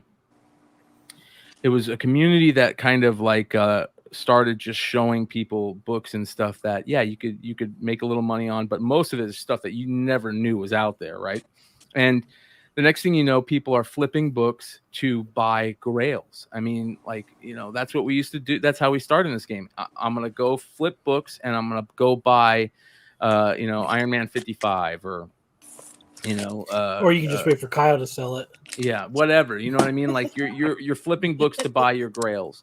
And that turned into very quickly people turning these into businesses. A lot of these retailers, online retailers, grew out of the comic speculation world. And that is very, when they write the Netflix movie about, comic speculation boom of the early, mid 2000s or whatever, it's going to be crazy because a lot of people are making a lot of money off of this hobby right now. And it's a lot of fun. Speaking of the Hive boys, I want to remind everybody they just put this new "What's the Furthest Place from Here" exclusive out, which is absolutely gorgeous. It's the Zarit cover, which is of course based on the "We Can Never Go Home" is the NYCC exclusive, I believe. Mm-hmm. This cover is just absolutely gorgeous, and love. Next week they got their Stray Dogs, cover coming out again for. Flip for the trade, right? I think they're doing the trade. No, it's the newer series, right? Yes, newer series. It's 2 issues. We had remember we had Tony on a couple weeks ago talking about it, but it's 2 issues that they're doing. It's called like Dog Days. Yeah. I was going to say, Brian, that book is $20 right now. Yes. Right.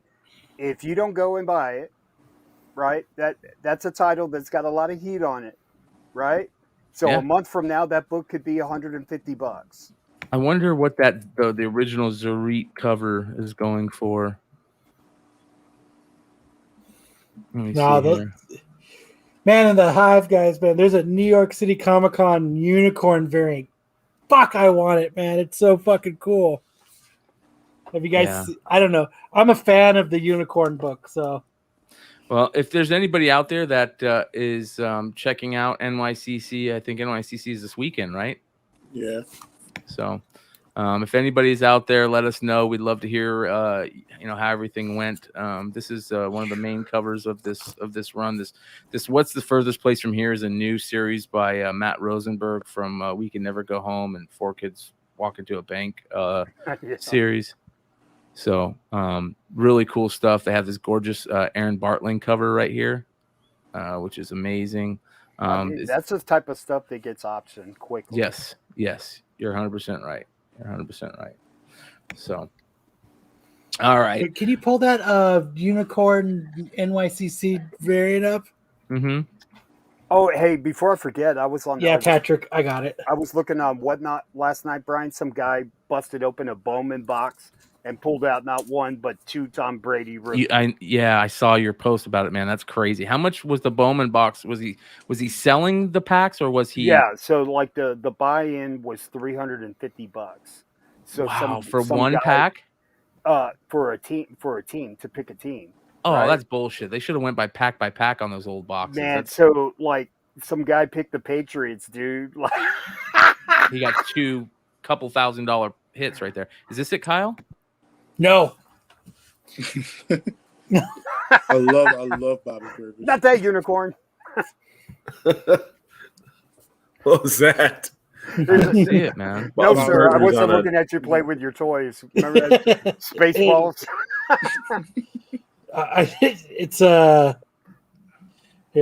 It's on Hive. You could pull up if you pull up Hive.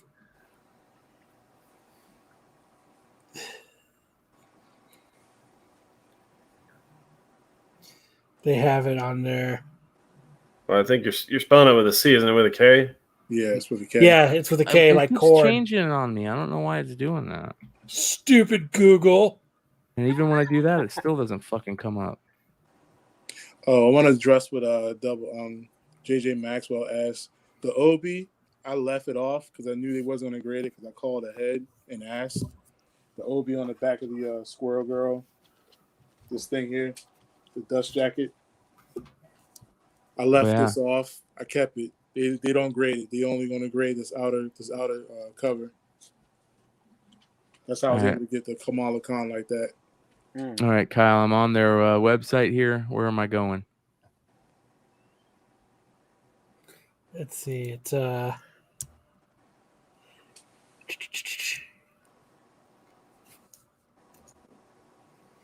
me see if I can find it.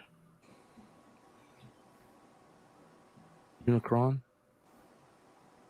Unicorn. There it is. There it is. Yes. Is it foil? Is it foil? Kyle? I have no idea. I just want it because I collect everything unicorn. Yeah, it's metal. Limited metal. to 50. Oh my lord. Yeah. $124. Sold out. That is cool. Yeah, the Hive guys have the metal stuff down, man. They kill that metal, the metal variants. The Hive boys have a really good aesthetic going for the art and the artists that they like to consign and work with. It's really amazing. So they're very selective, man. You know, and they usually get it right, but like they're in a position where, you know, they take their time with it, and when they feel it's right for them and Hive, you know, and I respect that, putting out the best possible variants they can, you know. Yeah, that's very important. It's not worth eating your own. A lot of people in our community like to eat their own, you know. Yeah, it's rough. All right. That being said, we are 2 hours and 18 minutes in. Thank you guys, 106 live viewers, for hanging out with us. Make sure to hit that subscribe button, hit that like button, hit that thumbs up, whatever it is. We appreciate you guys being here, and we got content that is dropping every day on this channel. Every night, some new show, some new information, a lot of old school shows on there. And I also want to remind everybody what we talked about earlier in the show. If this is something that you think that you want to do, you enjoy coming and bullshitting about comics and talking about this stuff, and you're interested in maybe doing some content creation, hit us up. Also, if you got your own comic shop, your LCS, or you have somebody that is important in the local comic shop world around you that you think would be great to come on the show, we'd love to have more local comic shop owners on the show to talk about the comic community and that type of stuff. And yes, the collector, we are 100% dirty flippers over here. Maybe not dirty, but flippers and nasty, bro. Nasty. Yeah, and speculators. We kill it. That's why people love this channel. They not only love it for the speculation, they love it for the camaraderie, they love it for the information, they love it for the comic book shop talk, and all the people in the community. It's a really great place to hang out. So make sure you guys do that. You guys got anything else coming up this week that is interesting for your own stuff?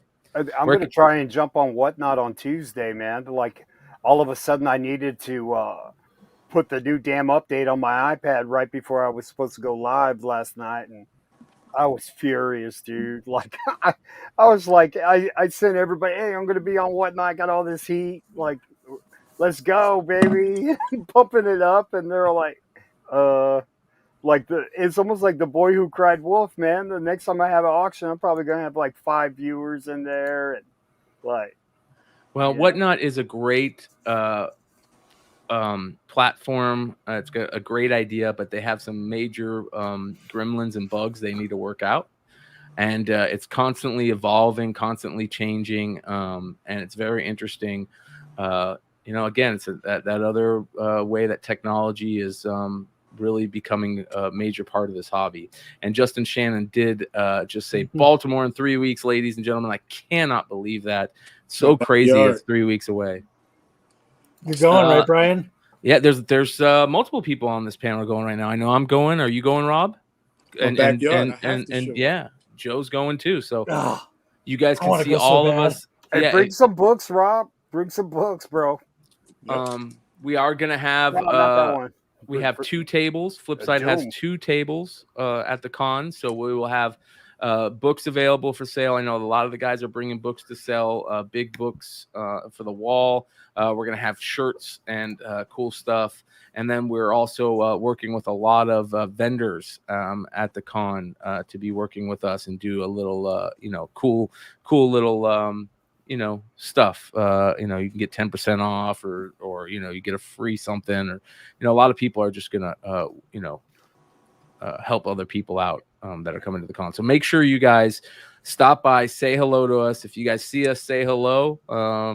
We love that type of stuff. We love meeting the people in this community. Sam, go ahead, brother. Don't forget about Triple D Dodgeball. We love, Wednesday nights, just a change of pace, as you're leading in or coming out of the comic book content. You want to see some young guys and some old dudes playing dodgeball. Sometimes there's accidents happen. There's injuries. Corbin Ford. A lot of you guys know Corbin Ford. He used to play in the league. Shout out to Satan. We got Satan in the chat now. Oh yeah. Hey, yeah. It's just a lot of fun. And we got new games every week. There's Adonis Blake and Corbin and his brothers were there. Yeah, that looks like a lot of fun. I know you guys. It's a lot of fun. If you can dodge a wrench, you can dodge a ball. This is a very small court, so you may not be able to dodge a wrench in that court. Yeah. There goes the hurricane. That's great, man. Make sure you guys go give a sub to Triple D Dodgeball. Show them some love. And if you're in the Phoenix area, you can find it D-League Productions on YouTube. And if you're in AZ, stop by on Wednesday nights and hang out. Throw some balls. Thanks, guys. Rob, you got anything coming up, brother? Yeah, I have some more foreign variants coming in from Brazil and from Italy again. I'll probably do another show next Saturday. So you guys want to see more interesting books, I have some more coming. I have a beautiful Venom coming. I can show you guys a preview of what that looks like in 2 seconds. Oh, shit. Yeah. It's gorgeous. I love how Alien on YouTube's comment. We love Jesus, but we learned a lot from Satan. Everyone learns a lot from Satan. Yeah. That's true. Oh, wow. Oh. Foil. Good Lord. The pink one. I love it, man. This one comes with the Avengers card. This is foil as well. Nice. Beautiful, man. All right. So Hey, what's James your wants to know account? if you're going to be charging for pictures.